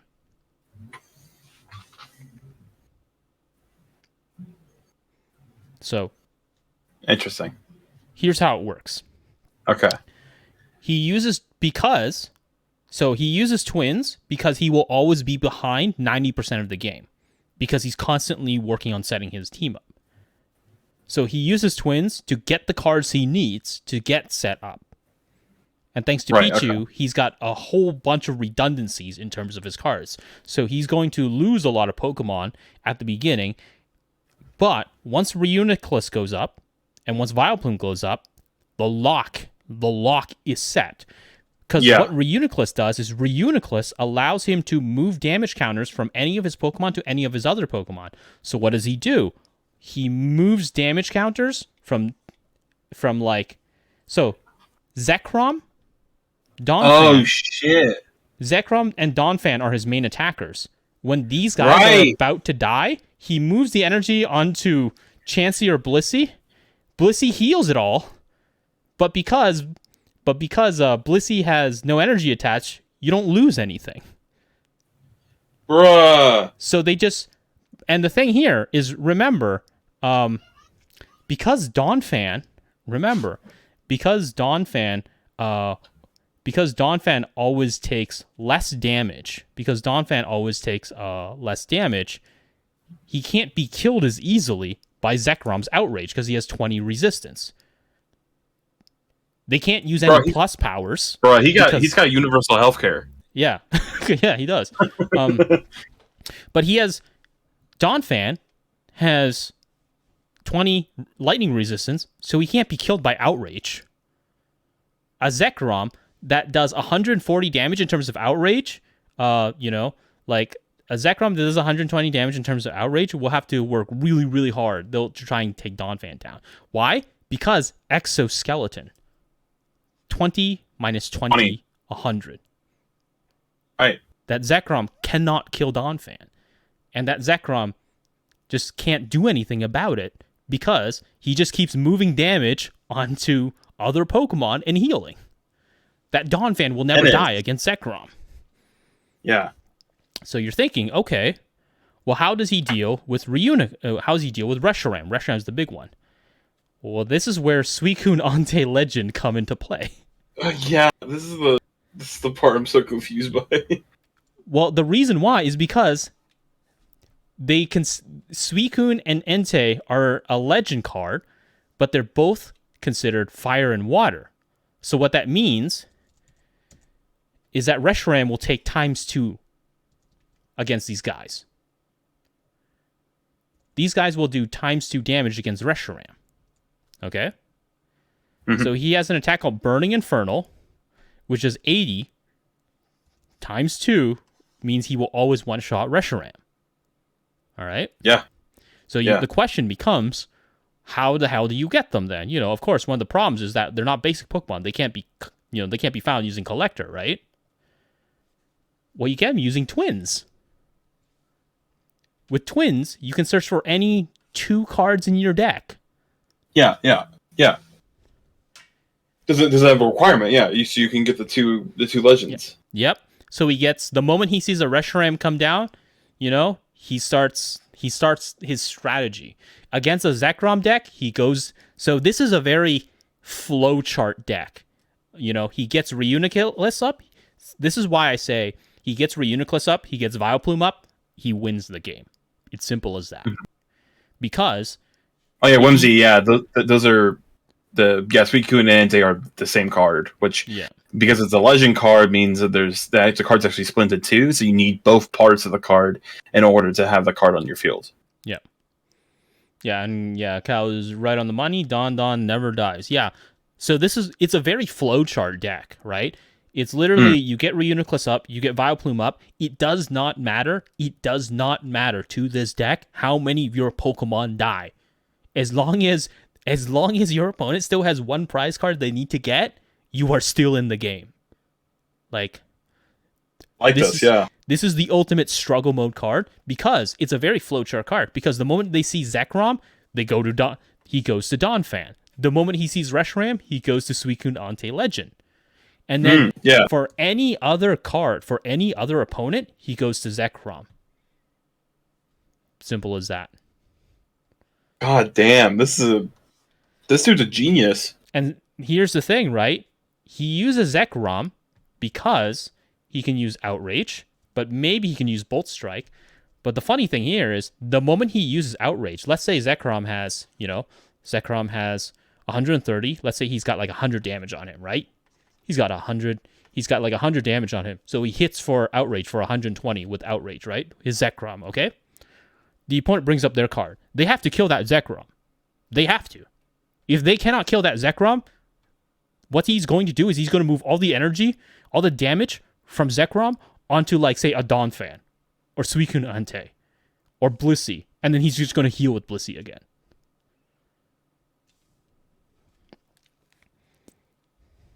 Yeah, you have to. It's such a menacing thing because you have to kill. You have to kill everything, or else it's just going to heal itself. Yeah. And he has an answer for like the entire meta. Yeah. Yeah, no wonder he got second place. It's like built for everything. It's built for everything.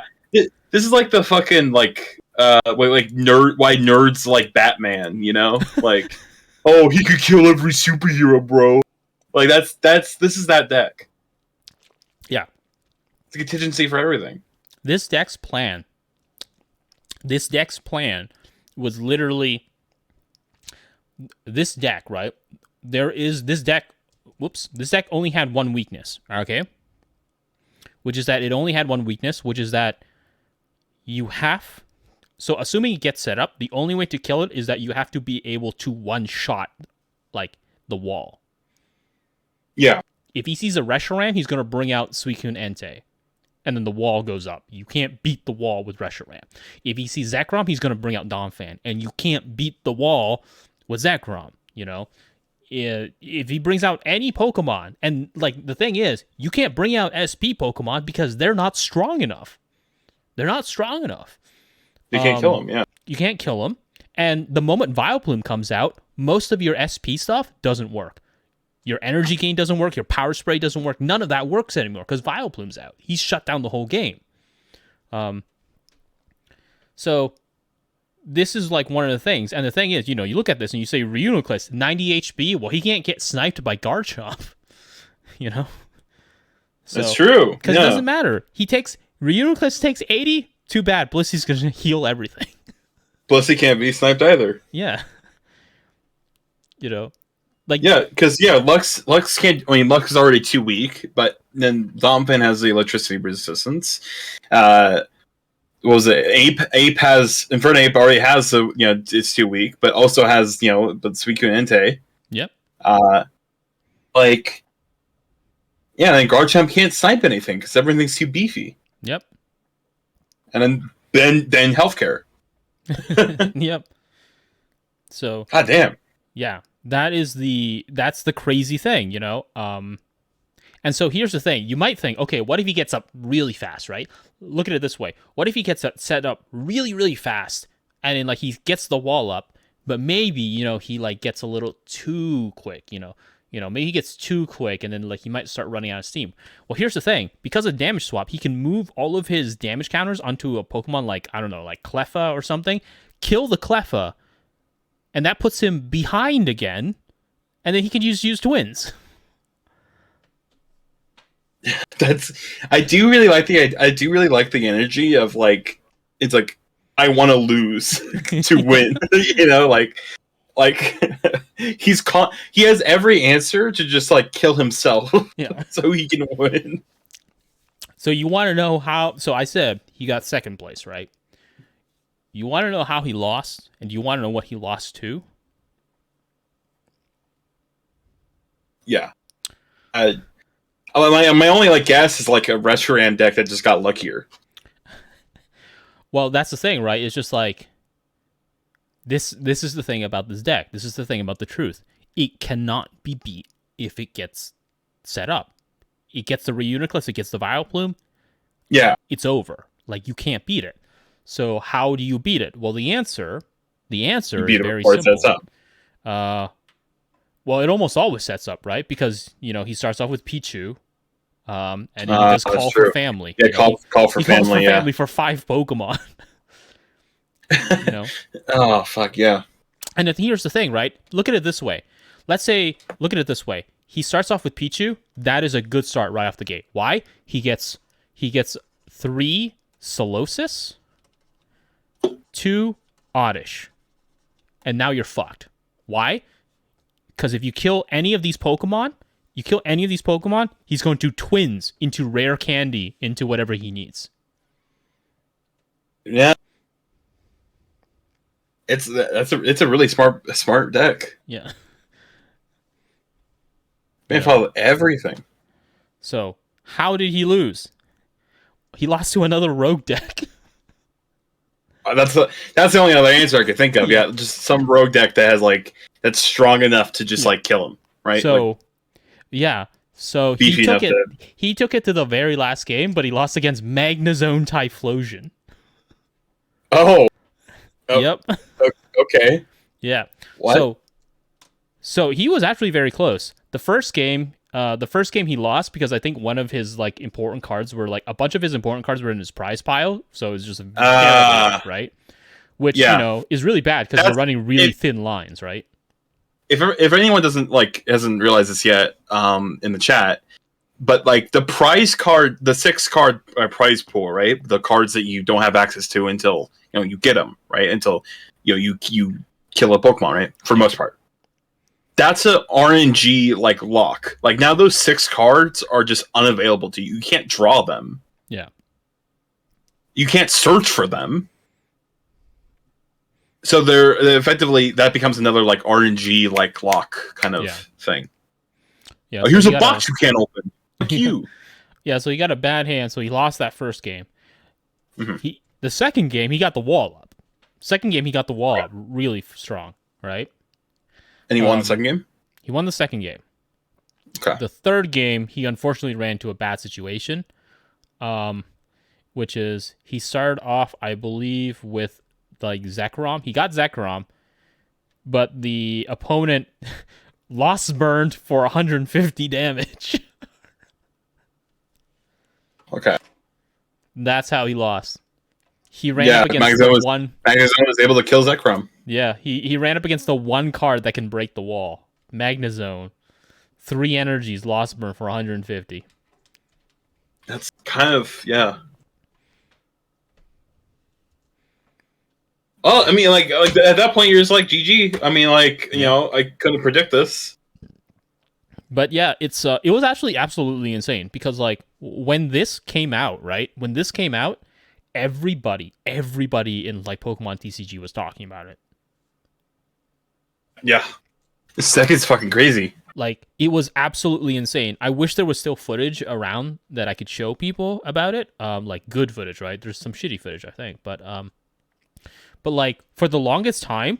What is this deck called? It's called The Truth. Oh, yeah, The Truth. Yeah. Yeah, The Truth. Funny. For the longest time, people were trying to figure out what the deck list was. Because it was kind of a secret. Really? Yeah. Okay. And then Pokemon published it.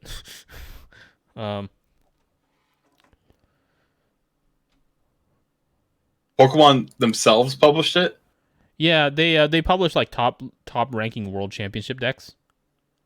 Okay.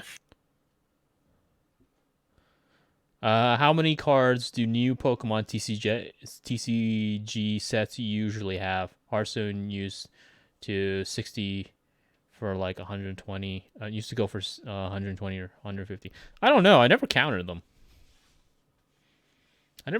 Honestly.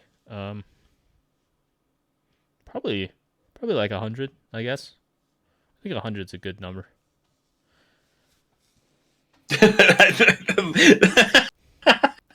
The way you say that is like you're just like, yeah, personal preference. Just like, yeah, I think 100. Yeah.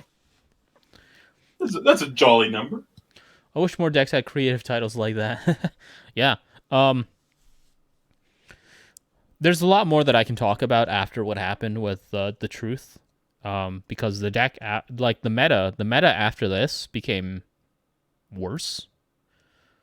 Nintendo saw this happen, and they did not think, hey, maybe we should like scale back the Reshiram Zekrom nonsense. No, they got worse. They got totally worse. So Joe, I mean, let me summarize something, right? Yeah. I feel like these three streams could be summarized by Pokemon TCG saying, "Oh, we're going to just dig deeper." Yeah. Yeah, really. Yeah. Okay. After Just this, you had Pokemon that hit like for like 180 damage like turn 2. Awesome. Kusuke. Yeah, man, Kusuke, yeah. That's what it was, yeah. It's Epic. There's a reason why. Like the format, right? There's a reason why the format that I love the most is Secret Wonders to Stormfront. The expansion, not the other one. Yes. The expansion. There's a reason why I love that, like that time period, and it's simply because that was a time period where there's so much deck flexibility and so much variance that it was a whole ton of fun to play. The time with Garchomp and Dialga Chomp was my favorite deck of all time because it's such a fun deck because it's very disruptive, and it's very I know it's very annoying for the other person to play against, but it is an incredibly flexible deck. It was one of the most flexible decks of its time. And it was also one of those decks that really challenged you as a player. Like, you had to do things right for it to work, but when you do them right, like, it always just works for you. It really was like a strong test of your ability as a player. It's not like it wasn't like the fucking Zekrom and Reshiram era where it was just like, oh, I hope you like playing against 30 Reshirams. Yeah. And the thing is, the truth, right? The thing about the truth is that on some level, it seems like the truth might be a complex deck, but it wasn't a particularly complex deck. It was very complex to make. It was very complex to make and formulate, But the engine there, yeah, you can see where the engine is, and yeah, like there's kind of one way to play it. It's very clear. And that's why it was so effective, right? That's why it was so effective. It had an answer for everything. So it was literally just like, if you're in this situation, do this. If you're in this situation, do this. If you're in this situation, do this. And you will win. Right. Like, but yeah. Pog. We will find like a lot of decks later on. Later on that become very funny in a lot of weird ways. Durant, for instance, is probably like really funny. The ants. Ants. Curse deck, I swear. The funniest deck ever. The ants.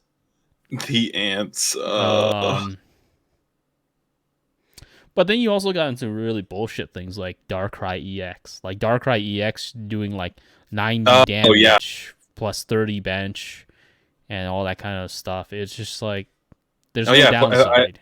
I played that one, I think. Yeah. It's just like there's no downside. It's just he's big and beefy, does big damage. Does big damage, yeah. Yeah. Wait, how do you pop out Twitch chat? So yeah, that was the situation. There we go.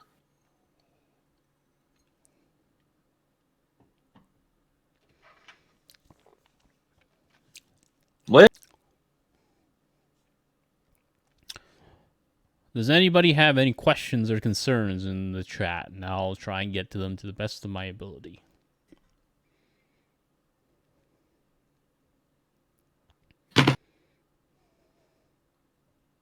Oh yeah, Joe, I didn't mention it because I don't want to interrupt you, but when you're talking about the Beedrill deck, I was like, fun fact, this is one of the Pokemon that Markiplier said he would fuck.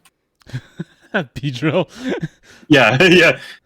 On the Smasher pass list of the Myth of Big Butt Smash. Hell yeah, dude. Joe, is there a way to play this game online with other people? Yes. A lot of ways. Yeah, there's a few ways. Yeah, you could play TCG online, but I don't recommend it because you have to have codes for the cards. Yeah. So that costs money.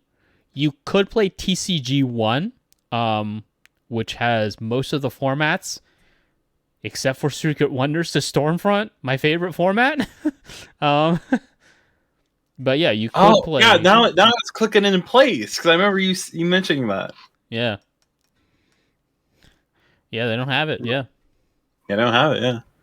Oh man, I want that format, dude. I want the fucking Diamond and Pearl to like Diamond and Pearl up to Heart Gold Soul Silver, just like pure format there. That was beautiful, man. I want to be able to Gengar Mommy. Yeah, yeah, Mommy Gengar. Mommy Gengar. Oh, that baby, that's a hot sexy mama. That's a hot sexy mama. Yeah, TCG1.net. You can play it there. Did they add sex to the game yet? That's a good question. Oh, it's Crembo. Yeah, it's Crembo. Yeah. How you doing, Crembo? Anyhow. No, they haven't added sex to the game yet. Let me see here. Yeah, TCG Online sucks. But probably won't add that. Have you heard about those ads for a mobile game that falsely advertised the game as what if Pokemon was fucked up? No, I haven't seen it. I think that's a pretty classic thing, though. That's why I absolutely loathe any and all like animations online where they're like, "Oh, what if Pikachu like took a shit and said fuck you?" Like, yeah. I hate that shit. It's so cringe. It's like I don't want my lightning mouse to curse at me. It's not funny. Like I know. Oh, it's the contrast between like the wholesome Pikachu and this. It's like, shut up. Like, it's not funny. There's no cleverness behind that. There's no wit. Yeah, they're just cursing. Yeah. It's not even It's not even like a funny like shitty joke. It's just like a shit joke. Yeah. Well, oh shit, Pikachu, use fuck you. It's like, shut up. God. Pikachu. Pikachu. Yeah, masculine voices. Surprised I haven't been sued yet. Yeah, no. But yeah, that's Pokemon Part 3. There's more to talk about, but I'm just going to. I think I'm going to end it at Part 3, unless I run out of content. Then I'll be like, "Wow, coming back to Pokemon." Dude, hell yeah. Yeah. Well, speaking of the format of these streams, Joe, Peppercoy, in Roger's server mentioned if these streams would ever be like put onto your channel, like a side channel. I don't really have an intention to put them onto my channel, but I don't have any intention to really do anything with them. But I mean, like, I don't know. I could put them on my side channel. Yeah, I think it'd be pretty nice if because all you have to do is just like download the VODs and cut out the beginning where there's like setup stuff, and then maybe the end too, where we start watching luxury dark videos, and then connect them to 3. Yeah. I mean, like, I could do that. The only reason I would say do that, Ice Killer agrees, is Twitch is a pretty annoying website. Twitch is really built for live streams, like that are live. Like, honestly, accessing VODs, because I know, because I last year, or wait, was it 2020? I can't remember. No, I think it's 2020. But yeah, I started watching Lily Pichu streams because they're just like background noise. But I never watched her live because I'm like, I don't give a shit to like follow her like schedule. So I watched like the past broadcasts and like they're incredibly, I don't know, they're incredibly annoying in terms of as like an archived media like format. I don't know. Yeah. Yeah, I could do that. I'm admittedly a little lazy to do it, so but I'll see. Okay. Yeah. Oh, by the way, now, how expensive was it to play the Pokemon TCG to get the cards and stuff? I know some games can get pricey. Wasn't that pricey, honestly. One of the things that's really important, right, is that like as a player, right, as a more serious player, it wasn't that pricey because you can always just like sell your winnings. So it's not that bad. And the thing is that like a lot of people might come into this and be all like, oh, but what about all the cards and the booster packs and all that kind of stuff? If you're a serious player and like not a collector, right? Like a collector is different, but if you're a serious player, you're probably not going to be buying booster boxes or booster packs. Yeah, you're just gonna be buying the cards. You yeah, just buy the cards. You're going to go to like Troll and Toad or something. You're just going to buy the cards. that's how I did it when I played Yu-Gi-Oh. Yeah. Yeah. And so like overall, a deck isn't going to cost that much unless you're playing like an expensive deck. Like it'll still be expensive. Like a deck in Pokemon can still run you up about like, $60 to $80. Which is decently pricey to some people, but it's not that bad. You especially if you have what you need to make a good deck, because then you go to a couple battle roads, you win a couple prizes, you sell those prizes, you made your money back, easy peasy.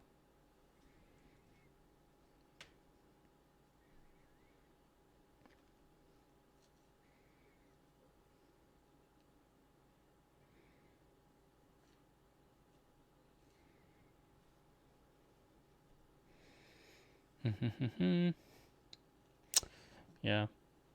Yeah, me and my friends, like, we all sold our cards. I do regret a little bit of that, though. Because all my cards are gone now. I had a lot. Mm. But, Yeah. That's just the life. Just...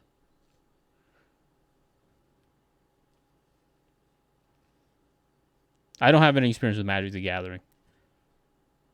You don't have any experience using any other Pokemon card, or any other TCG, right? Yeah, I don't have any experience with any other TCG. Pokemon is like the only thing I understand.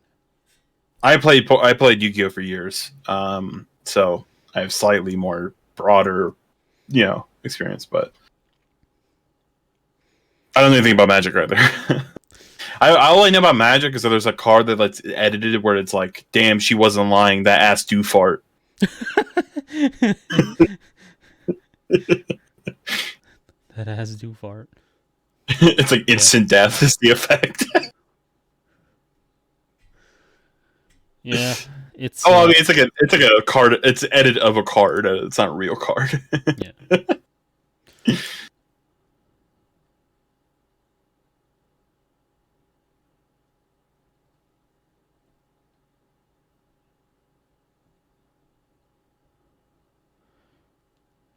Yeah, it was crazy. Anyhow,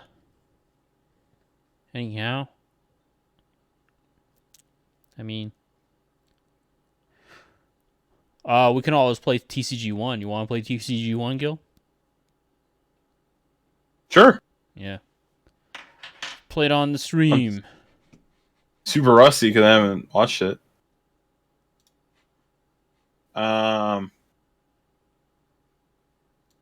You haven't watched it. I haven't played it in a while. Hold on, real quick. I know this. Hold on, I'll be right back. Okay. All right, be right back.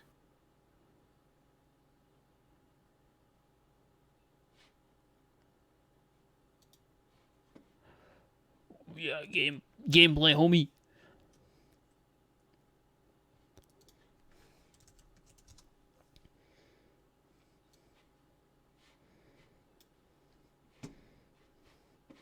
Hey, let's look at Twitter. Let's look at Twitter while Gil's away.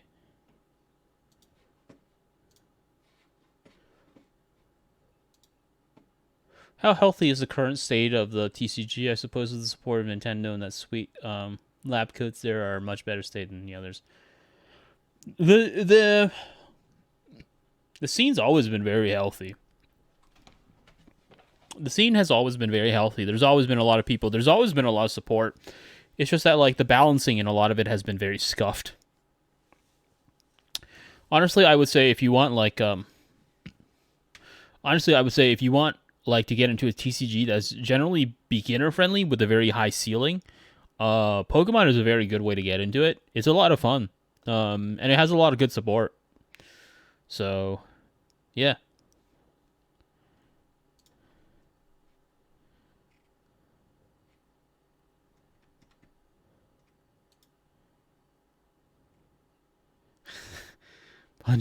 Punching up. Do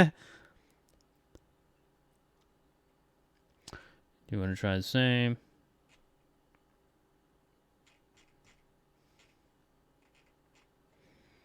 Yep.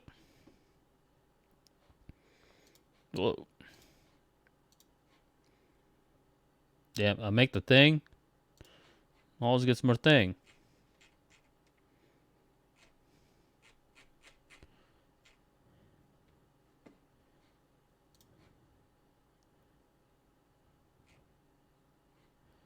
Whoa, whoa, whoa, whoa.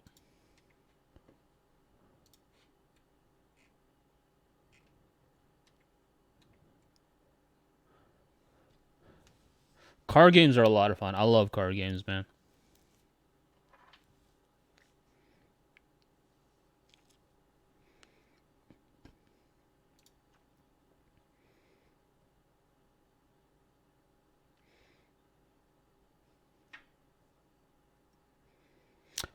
Yeah, one of my friends did have a really fun card game. I remember the other day, which is just like oh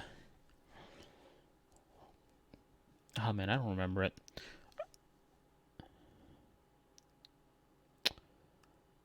Joe's your Hakumen ready? Of course, my Hakumen's always ready, man. Hakumen is the only character I know how to play. Hakumen is like the only character I know how to play like competently, like in BB Tag. Like every other character in BB Tag, I'm just like garbage with. Like my plan is literally just like Hakumen plus nonsense character that I barely know how to play. Like I kid you not. Like that's my entire game plan when it comes to BB Tag. It's just like, oh, I'm playing this character in Hakumen. Like legit. Like there are moments where my gameplay is significantly better with just Hakumen. You know, like I get stuck into like just Hakumen. I'm just like, okay, I have to think now. And then, you know, I start playing carefully. And I do better. I do better with just Hakumen than like with a random character and Hakumen. I'm just like, oh yeah, I'm just play this assist character like an animal. Wait, what? Oh, Ice Killer asked, is my Hakumen ready for BB Tag rollback? I was like, of course. It's always ready. The problem is, I don't know what character I want to play my Hakumen with. I'm garbage with every other character but Hakumen. Why not just play Susanoo? Isn't he just like Hakumen 2? Yeah, but I play Susanoo in BBCF, you know? They're very different characters. I don't know what that means. I play Susanoo in Central Fiction. So, like, they're very different character. He's a very different character in Central Fiction versus, like, BB Tag. So you don't want to, like, learn Susanoo in BB Tag and then end up doing, like, BB Tag Susanoo stuff accidentally in, like, Central Fiction, you know? Okay. Is this all TCG1? TCG1? I'm on Twitter. Okay. TCG1? Yeah, TCG1. Alright, TCG1. Alright. No, TCG. I don't want to use Naoto, all right? Because he still has dash cancels. And look, I understand that most people are just like, you don't have to do the dash cancel with Naoto, man. You know, it's only like a little bit more. I'm just like, shut up. If I'm gonna play a character, I'm gonna play their optimal combos. Okay. And I can't do it, so I'm not gonna do Naoto. You know. I can't watch your stream because that'd be cheating. So I'm gonna pop out the chat. I mean, you could watch it, but you'd be powerless to stop me. Why? Because Okay. I'm gonna use ants. Are you really? No, I'm not gonna. Don't worry. Okay. You bitch. Give me a I'm second. not playing the freaking ant build deck. Give me a second. I gotta take a piss. I'll be right back. All right. How are you, Twitch chat?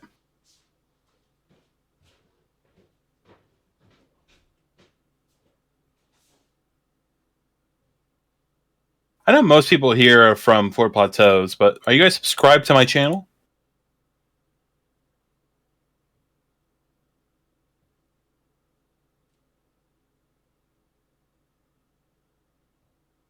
Because I gotta chill when I can, all right?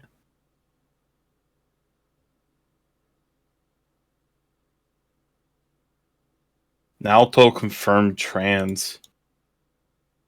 Well, I don't know anything about that character. Because I'm not personally into the creation of jazz. Persona 4.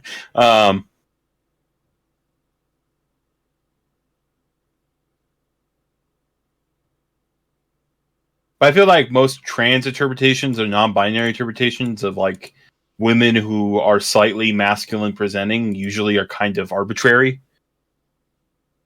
And it's not to say that you can't make a queer reading about it or about this character or whatever, but I feel like their arguments are kind of bad usually.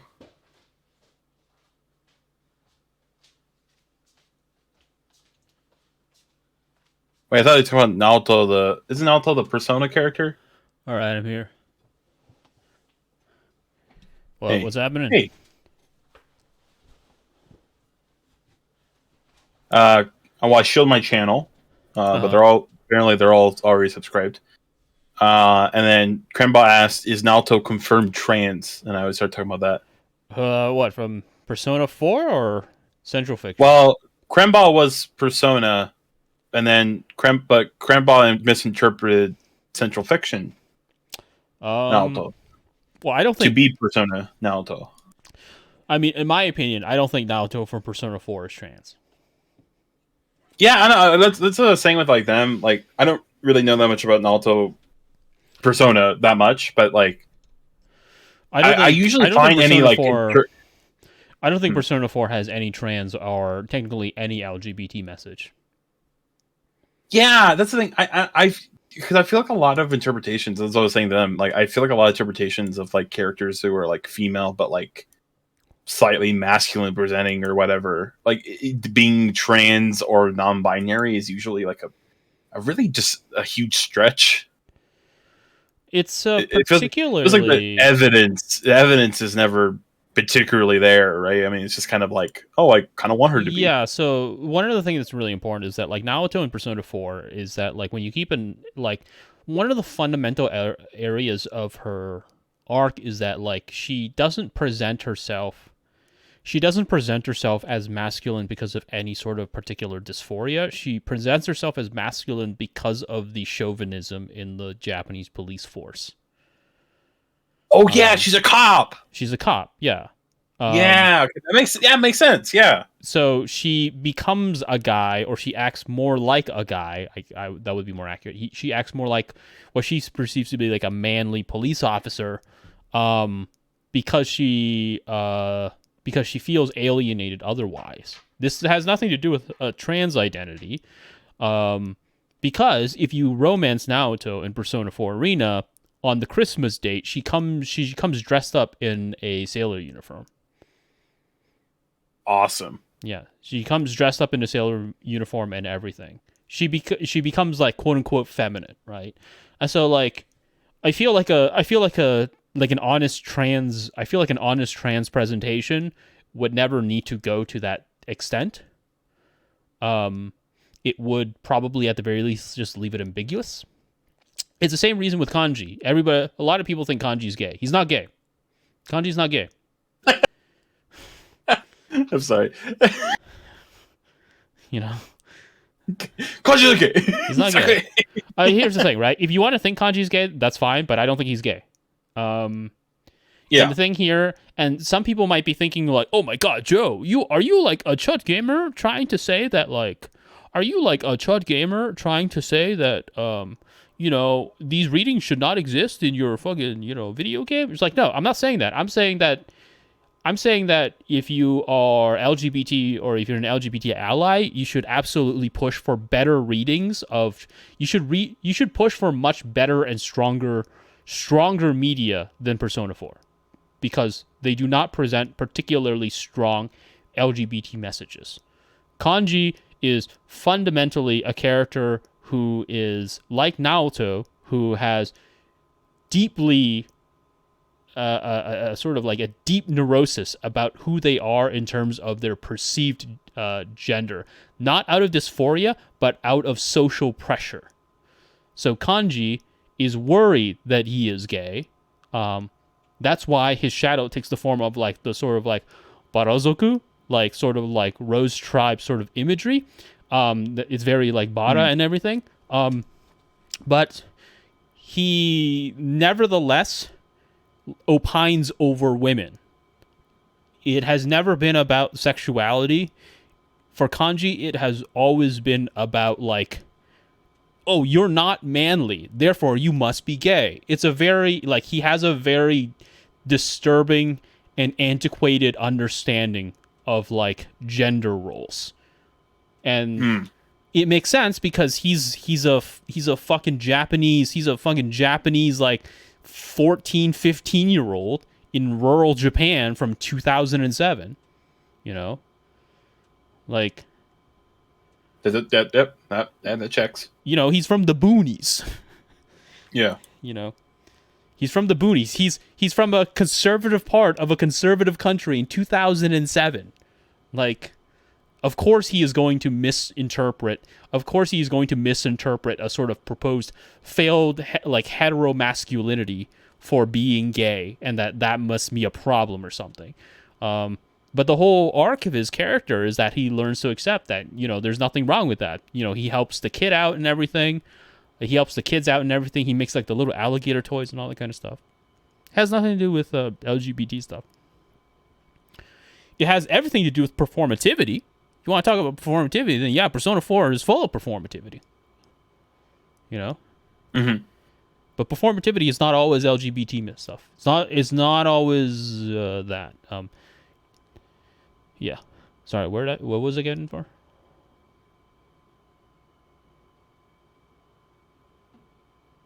What? Huh? we were gonna play TCG 1. Yosuke is the only one that I think is like a very strong queer reading. But that's because he literally has like a potential gay romance. Really? Yeah. And they cut it out? Yeah. Oh, okay. So yeah, that definitely means they're planning something. Yeah. Interesting. Yeah.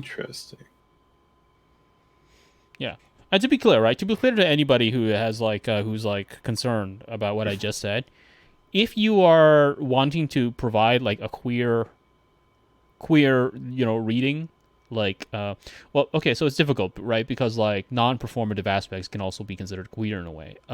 If you want to provide an LGBT reading of Persona 4, I think that is totally fine. I think it's totally fine. You know, it's a piece of media that a lot of people love. It's a lot of people that I think like LGBT people love. That's totally fine. But at the same time, I think they should punch for higher texts. I don't think Persona 4 is the real champion you want. You know? Yeah, I mean, I don't know. I'm all for queer readings, but the issue is here, I think, is that you kind of...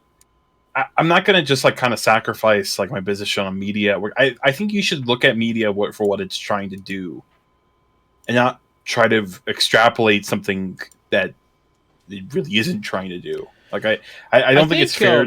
I think the to question media of like to make an interpretation question, that's just not really based on anything. I think the question of like whether what media is doing or what it tries to do is, I'm of the belief that like you can squeeze a lot of meaning out of media, even if it's not something that it might not quote unquote necessarily be trying to do. I think, however, is that like I think there are just better texts to look at if you want to look at like LGBT readings than Persona 4.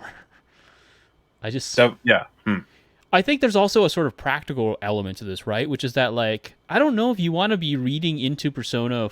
I don't know if you want to be reading an LGBT like meaning into Persona 4, which is a text that fundamentally gives so many outs to like say that it's not. You know. Yeah, it's certainly not working for it. Yeah, it's not like, yeah, to clarify, like I think you can make that reading in, but the text isn't going to be doing you any favors. Because it never like it never puts the line in the sand and be all like, oh, you know, this is a trans issue, or like this is a gay issue, or so on and so forth. Fucking Blaze Blue has more of a trans reading than Persona 4 does, you know? Interesting. Yeah. Well, Mai from Blaze Blue is like male to female. Mai. Yeah. She's big booba. Oh. She's big Blaze booba. Blue. Oh, baby, that's a hot, sexy mama. That's a hot, sexy mama. Yeah. Big booba. Big booba. You have booba, goddamn. You know? Woo! That's bigger trans reading than Persona 4's got, you know?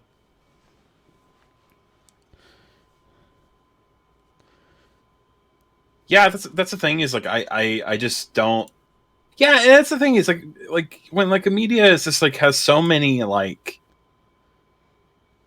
It just kind of gives you like so many reasons as to not make that interpretation, and it's like, yeah, I don't know, just find something else. Like, I understand you like the media, the specific media you're talking about. Like, you like Persona 4, yeah, but it's like I don't know, and like that's that. But like, it's even worse if you don't like it. Like, I think the absolutely one of the worst videos on YouTube is that fucking Ocean Waves video where he tries to interpret the main characters to be gay because he thinks the film is bad by itself. And it would be better if the movie was different. Ah, I see. Interesting. So he makes an interpretation of what he wants out of the film so that it could be a quote-unquote good film instead of what it quote-unquote is, which is apparently a bad film. Oh, I see. I fucking hate that video, and I wish that man ill. Yeah, it's I'm the kind of person who believes that if you have a negative reading of it, I will come down much more harshly upon how you come to that negative reading than if you had like a positive reading, you know? Yeah. Like if you were just like if you're just like, I saw this thing, I think it is a phenomenal piece of, I don't know, like a phenomenal piece of like I don't know, like trans reading, right? I'm not gonna be all like, you better not fucking believe that. I'd be like, oh, okay, that's cool, you know. But if somebody comes into this like okay, so like let's say somebody comes into like a piece of work that doesn't seem to be presenting any particular kind of message, and they're just like, I think it's great because it has this message. I'd be like, oh, okay, that's cool. But if somebody was just like coming into a piece of work that doesn't have that message, and they're just like, this does not have that message, therefore it's bad. I'm just like, oh, come on, man. Come on. What are you doing? You know, it's kind of like think about it like this way, right? You know, it's kind of like having a box of Legos and then criticizing the box of Legos for not being in the shape of a wolf. Yeah.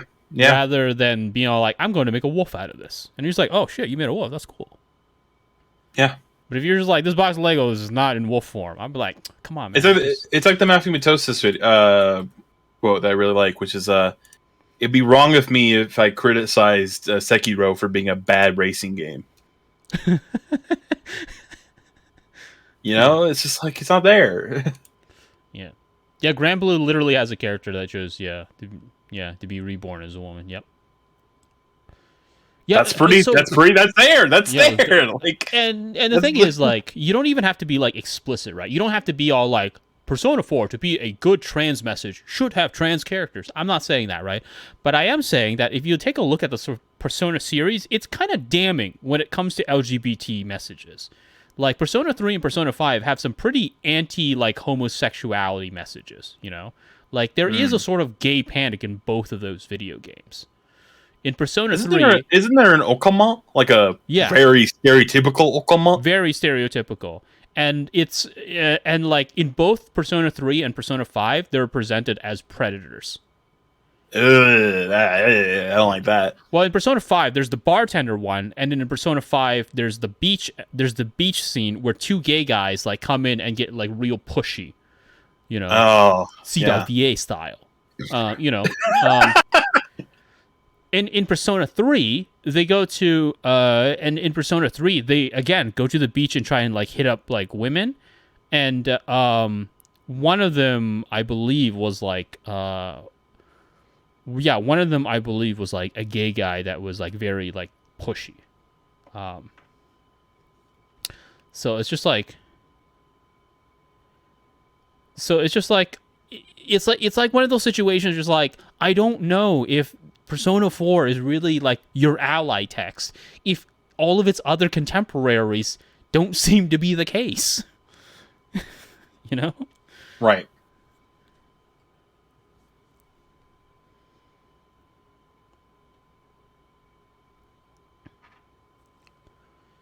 Yeah. Yeah, and I think it also like lines in with the rest of Persona 4, right? Because Persona 4 has largely been about like trying to push back against like social roles. That seems to be its like driving argument, right? Because like everybody talks about like, you know, Kanji and Naoto, but not a lot of people talk about Yukiko. Like Yukiko's entire character arc is the fact that she doesn't want to be there. Like Yukiko's entire character is that like she's part of the Amagi Inn, which is this old storied inn in Japanese history, but she doesn't want to inherit it because she fucking hates it.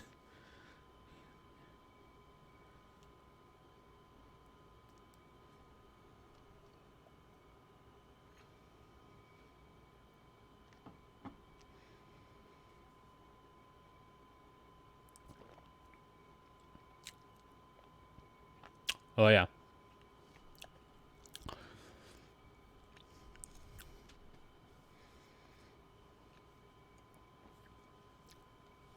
Well, it's also really weird, right? It's also like really strange that like Persona 5 literally has like Persona 5 literally has an Okama, and the only role that she's in is like the information bartender. Which is very like the trans joke character in Shrek. Yeah. Yeah. Remember that character? Oh yeah. Where you got the cat which says I hate Mondays. Yeah.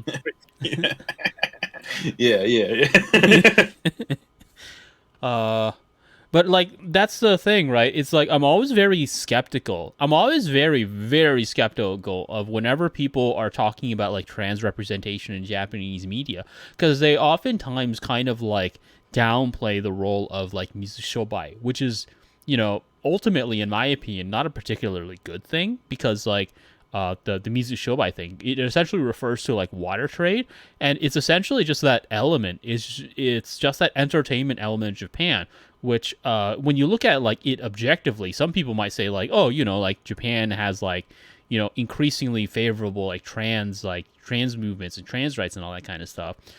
But like the thing is, there's still like a huge section of the population that relegates them to like entertainers, bartenders, like people who work in showbiz. Like they are functionally like locked into a sort of like second-class citizenry, you know? And it's a very like East Asian kind of thing where it's just like, oh, we're okay with trans people, we're okay with homosexuals, but only if you are in like these areas, in these sectors. Like they're segregated socially, you know? Yeah. And it's a really rough time for them. It's kind of like Yeah, Tokyo Godfathers literally shows that. Yeah. Yeah. Yeah. Like Hana was a performer. Like. Yeah, and her quote unquote okasan is like the bar owner who's also either trans or drag. It's never really specified. Mm-hmm. Well, it's also like very it's also very so I know a lot about this as a result of like understanding what was going on with Thailand, right? Because Thailand has like the lady boys, right? And so like which is the worst fucking name. Yeah. Well, it's crazy because like for all of the supposed, I've seen it. It's so weird because I see it on Reddit. The dearth classic. of intellectualism. Yeah. The black hole. But like some people are just like, if you take a look at it, not all like Asian cultures are bad when it comes to trans things. You should see Thailand, and it's just like, oh yeah, and it's so weird. It's so weird. This sort of like weird Orientalism because it's just like they're just like, oh no, they're very accepting of like trans women there, and it's just like you do know that the Thai word for them is katoi, which essentially is a derogatory form for gay man, right?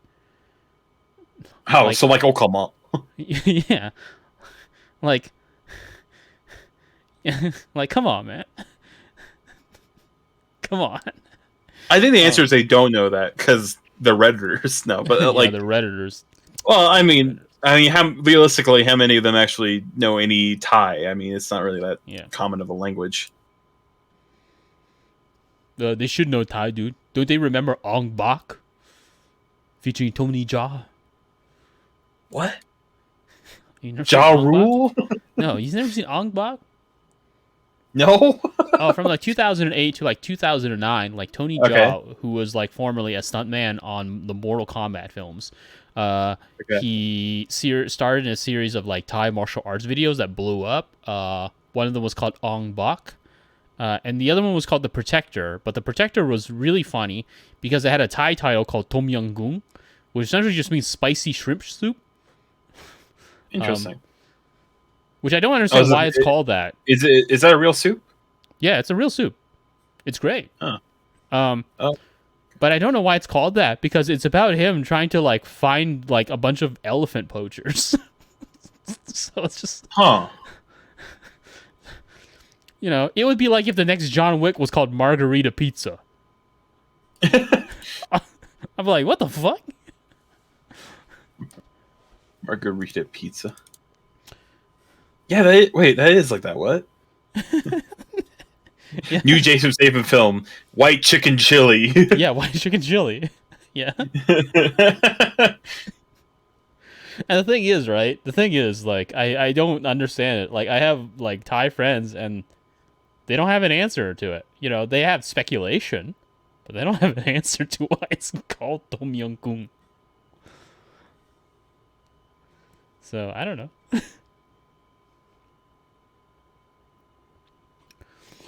The same Orientalism about misinterpretations of gender perceptions remind me about how the Western audiences prescribe Takarazuka review and how the actual Japanese audiences perceive it.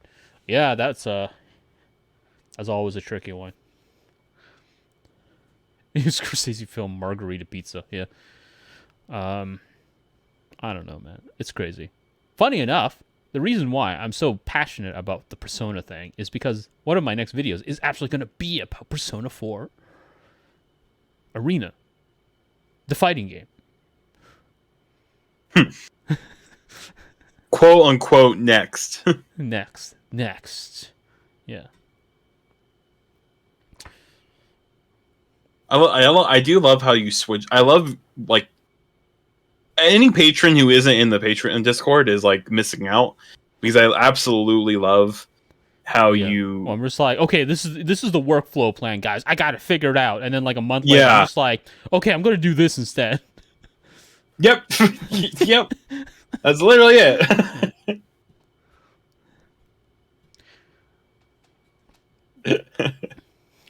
You're like, don't worry, guys. This is a new lineup, and you're like, never mind.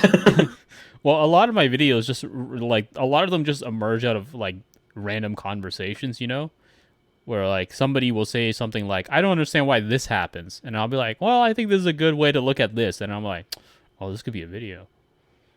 Yeah. Still waiting for that. Still waiting for the Bleach one.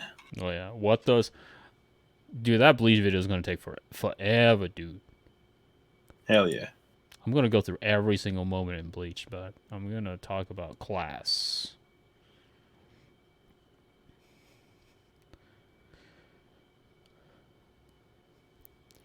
All right, let's do Pokemon.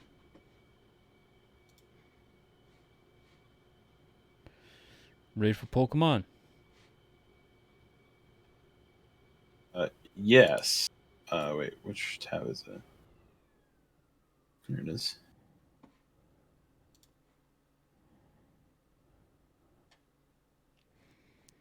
Okay. Okay. All right, you are in. Okay.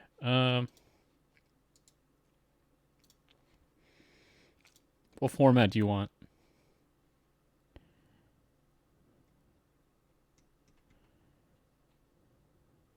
I'm seeing. Wait, Joe. I'm seeing. What? I'm seeing EX series and Heart Gold Soul Silver series. Yeah, what is Heart Gold Soul Silver? 2008 HP ND. Huh. I'm not sure. They don't seem to have pre-made decks for that though. Oh really? Yeah. They only have the theme decks. Oh okay. Yeah, Bleach as in Kuboti is Bleach. Yep. Yep, Alex. Okay. You want to do I don't know, 2008? What's in that one? There's no ants. Bliss Control. Oh no. I can already guess what that is. Dust Noir. Oh, is that the fucking crazy long leftist text one? What? Dust Noir level X with like No, I don't think Dust Noir Double X is in here. I don't think so. Okay. Maybe. It might be. It might be. Hmm. Well, no, I think that came out on Stormfront. Yeah, Imo. Yeah, you can just make your own decks too. Just been too lazy to make them. Should we try make them? Or it's too late? It's kind of a pain in the ass. It's kind of long. True. I mean, we could make decks. You know. You want to try we could just copy. Silver? Sure. I mean, we could just copy and paste decks. Oh, that's true. You know,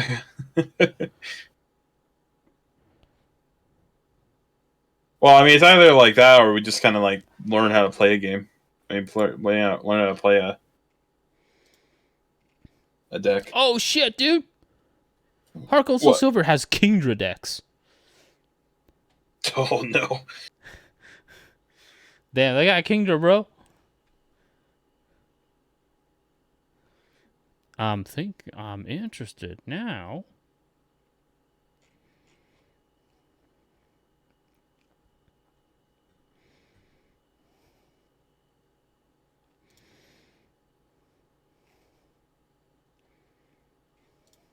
Okay, this man's Kingdra deck looks like nonsense.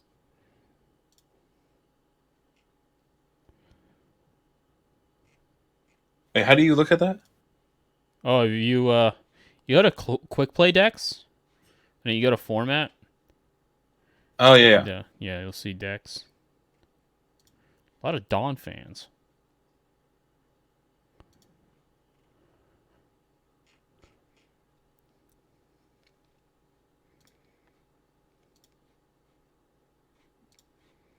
How do you sort by?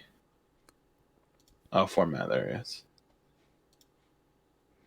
You're doing HSDG, HGG, Yeah, there doesn't seem to be a lot in HGSS. Dom fam. Let's see. Yeah, Kingdra Prime Dump Pump. Yeah.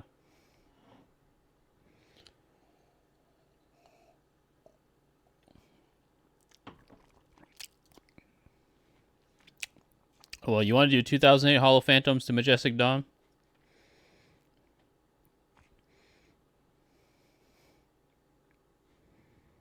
Sure. What's in here? Hey, Guard of Orcala's in here.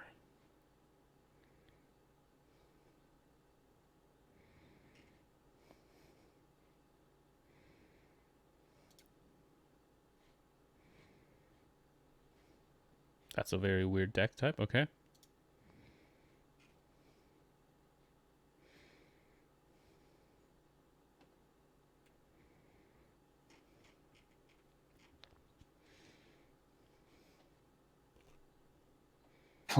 Illegal Regigigas.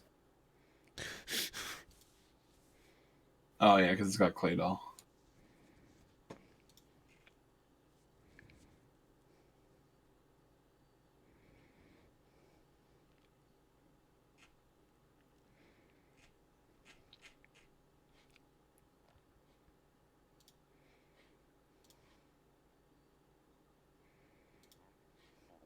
Huh. Well, let me know when you're ready.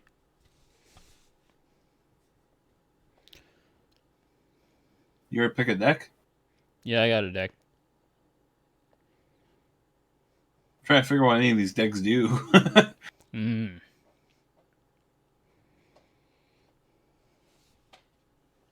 Groovy Green. What? The person who won with this deck had a groovy hairstyle. That's why I call this deck Groovy Green. Oh.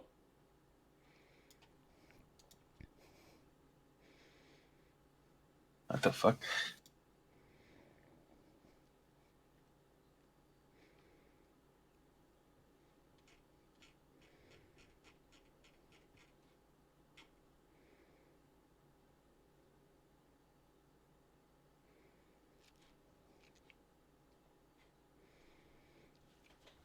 J's of Ice and J.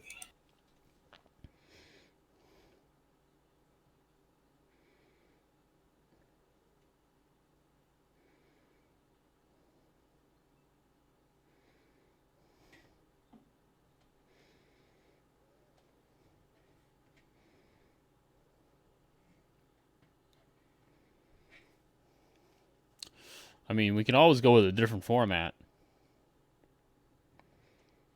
I think like the 2013 format a little bit better. You want to do that? I mean, we can. You want? I just don't know what any of these cards do. So I mean, it's kind of fine, but like, because I could just read, like, I could just pick a deck and then read it. Well, we can always do the 2013 format. Okay, I will send you a challenge. All right.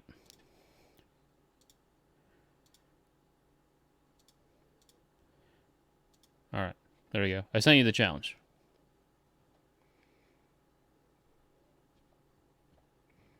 Oh, this only gives you the 5 ones. Okay. Sure. I guess it's that.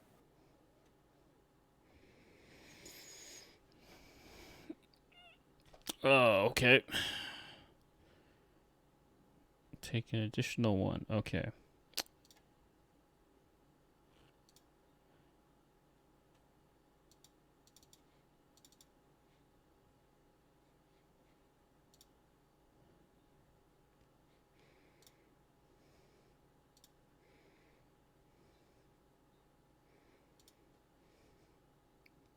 All right.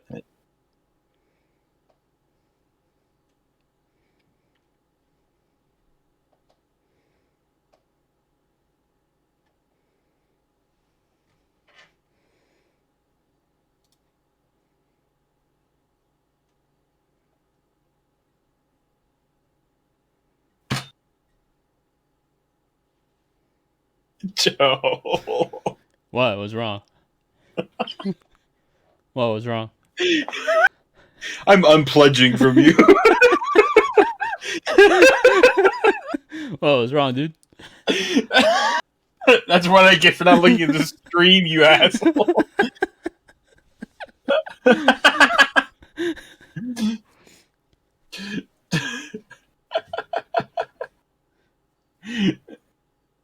Fuck you.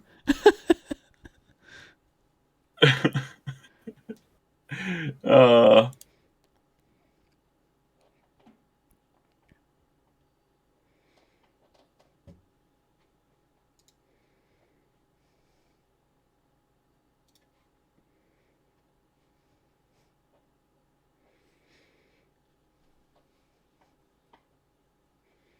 Whoa, Darkrai.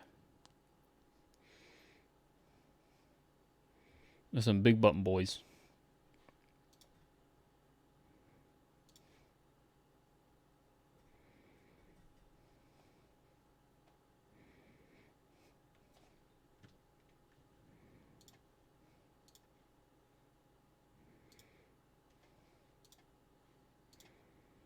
okay. Oh, God.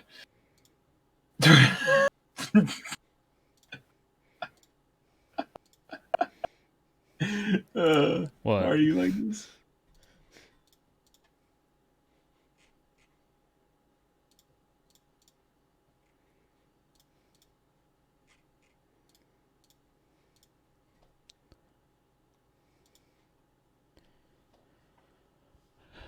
Do.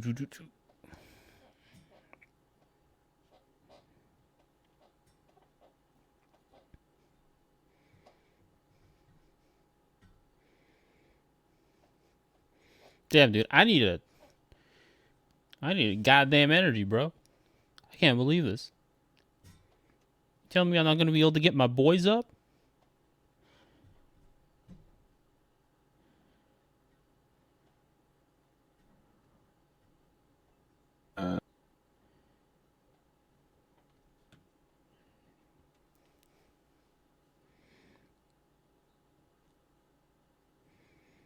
Damn, what a sad situation.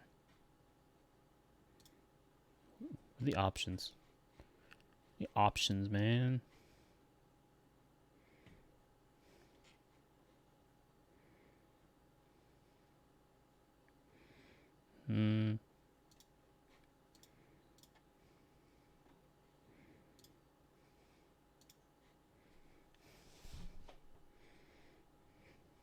Damn, I need energy, man. I didn't draw any energy. I can't believe this.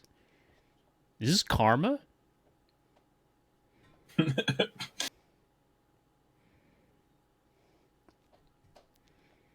Karma for being a fucking asshole.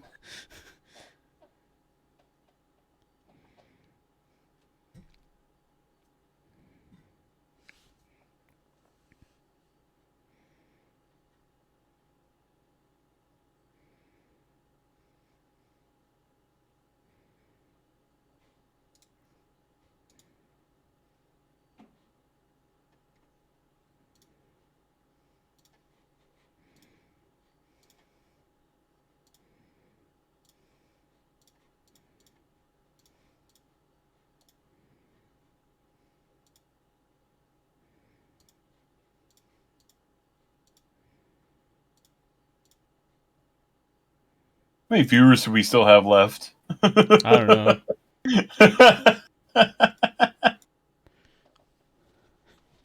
I don't know, bro.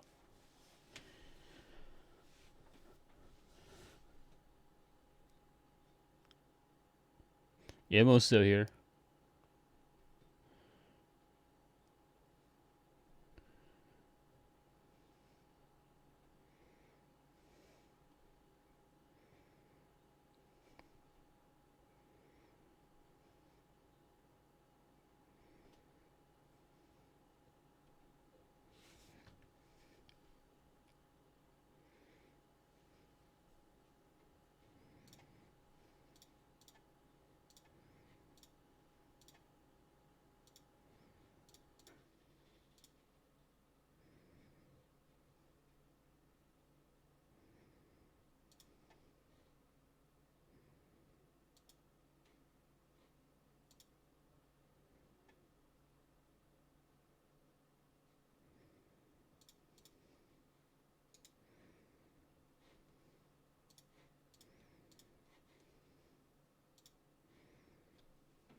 have 4 notifications on. Yeah, I don't think I'm gonna be able to win that.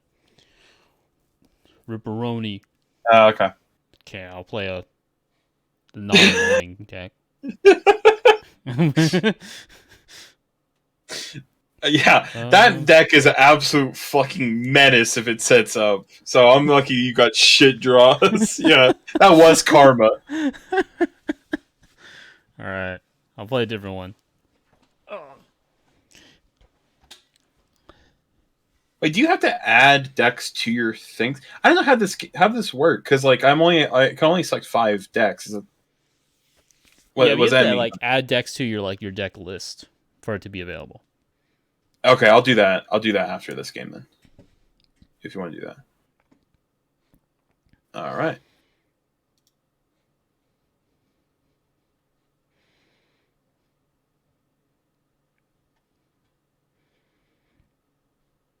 Okay, I will go first. Oh, Darkrai. Okay.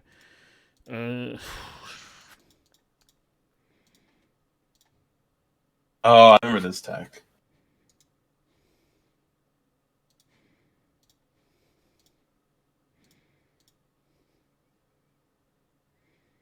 Yeah, just what the fuck? Yeah, just loads cards.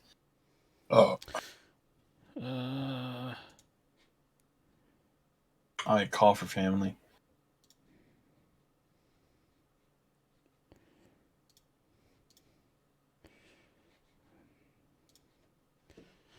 Okay.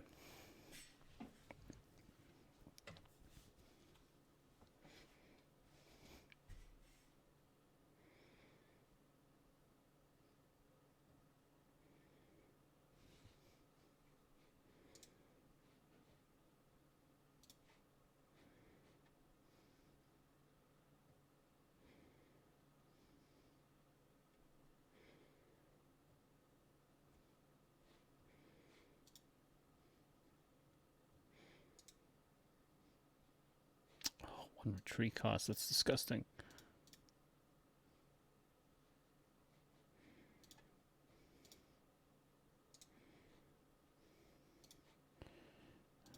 Let's go you. And then Dragon Call. You. And then Rare Candy. You. You. And then let's go Level Ball. You. You. Switch. You.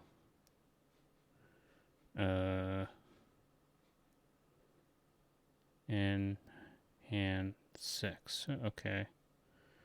Let's Mac cut. Okay.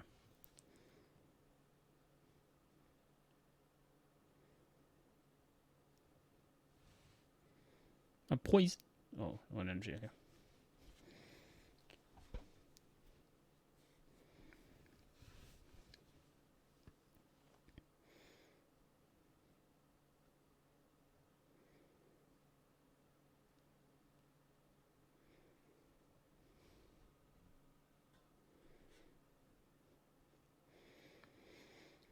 Gil's your turn. I know.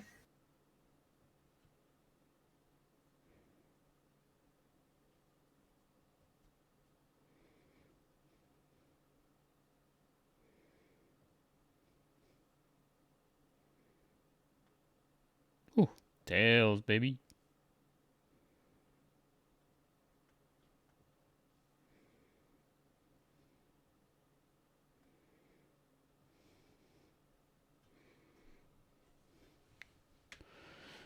Uh, 30. Okay. Swablu. Okay, let's go. Dragon Call. You. You.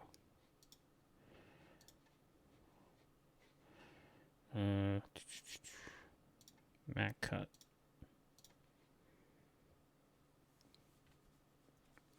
Oofy.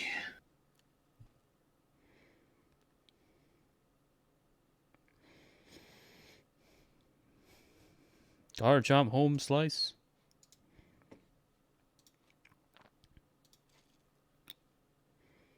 This deck can just do no wrong, dog.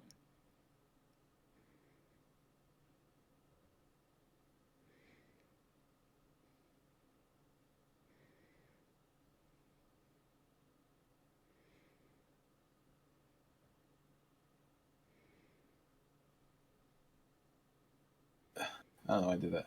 All right, whatever. Yeah, I'm gonna pick a different deck. Capture. This deck is, I don't know, really. It's not a very efficient deck. It's like a beater deck, but like I don't know. I don't think Darkrai is particularly that good at being a beater. A beater.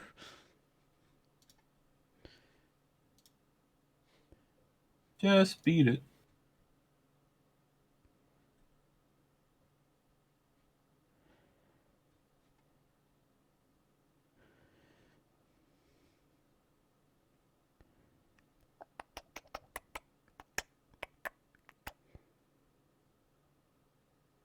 Damn, that's crazy. Use Dragon Call.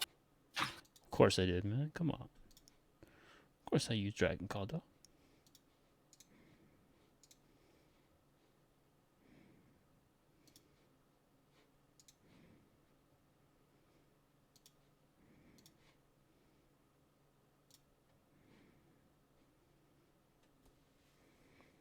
Good night, Igmath. See ya, Eggman. Emo. I'll stop streaming after this game. Okay.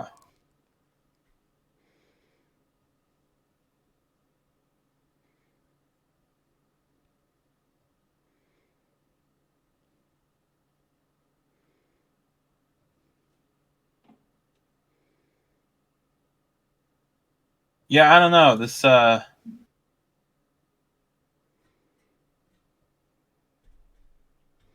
what the fuck?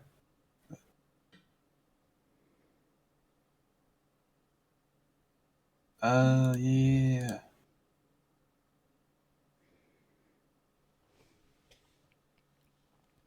My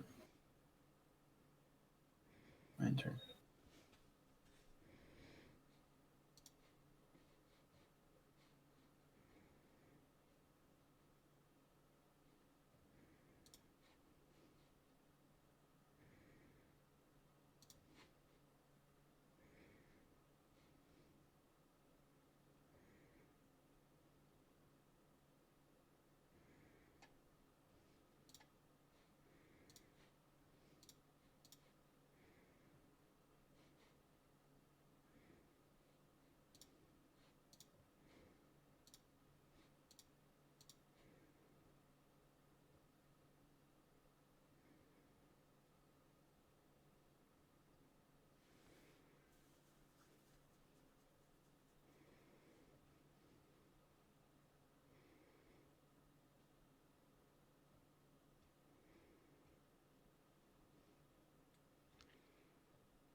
Yeah. Damn. You can all surrender.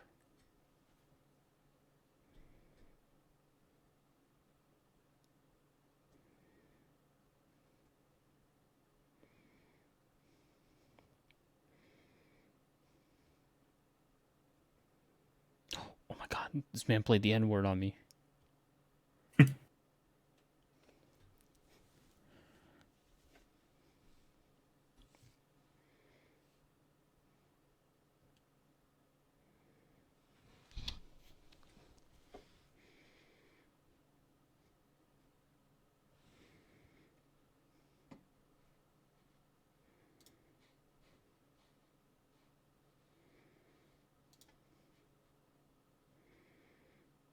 Yeah, I probably won't be able to win.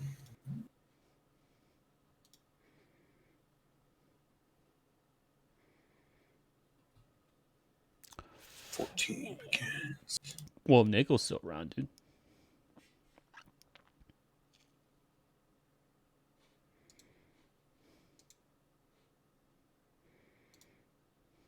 This deck is absolutely fucking terrible for getting energy. Like I don't get it. Like like it's absolutely terrible for it's absolutely terrible for that.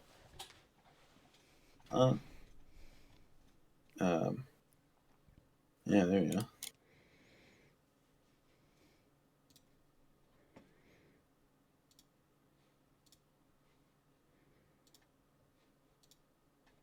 Yeah, there you go. Yeah, it's just I don't know. I it's just really bad for getting energy. Yeah, it seems so. Because there's like one card. I think it's like one card. Yeah, I don't know. There's one card that like moves. I think it takes energy from discard pile. I think there's Sableye. I think Sableye is. Yeah, I think it gives it to like a Pokemon on your bench. Yeah. Yeah, so you're supposed to like set up. I think you're supposed to set up Darkrai in your bench. Yeah. And then do it, but it's like, oh. Well, anyhow, I'm gonna stop streaming. Thank you everybody for showing up. Yeah. Appreciate that. Thank you for coming. See everybody later.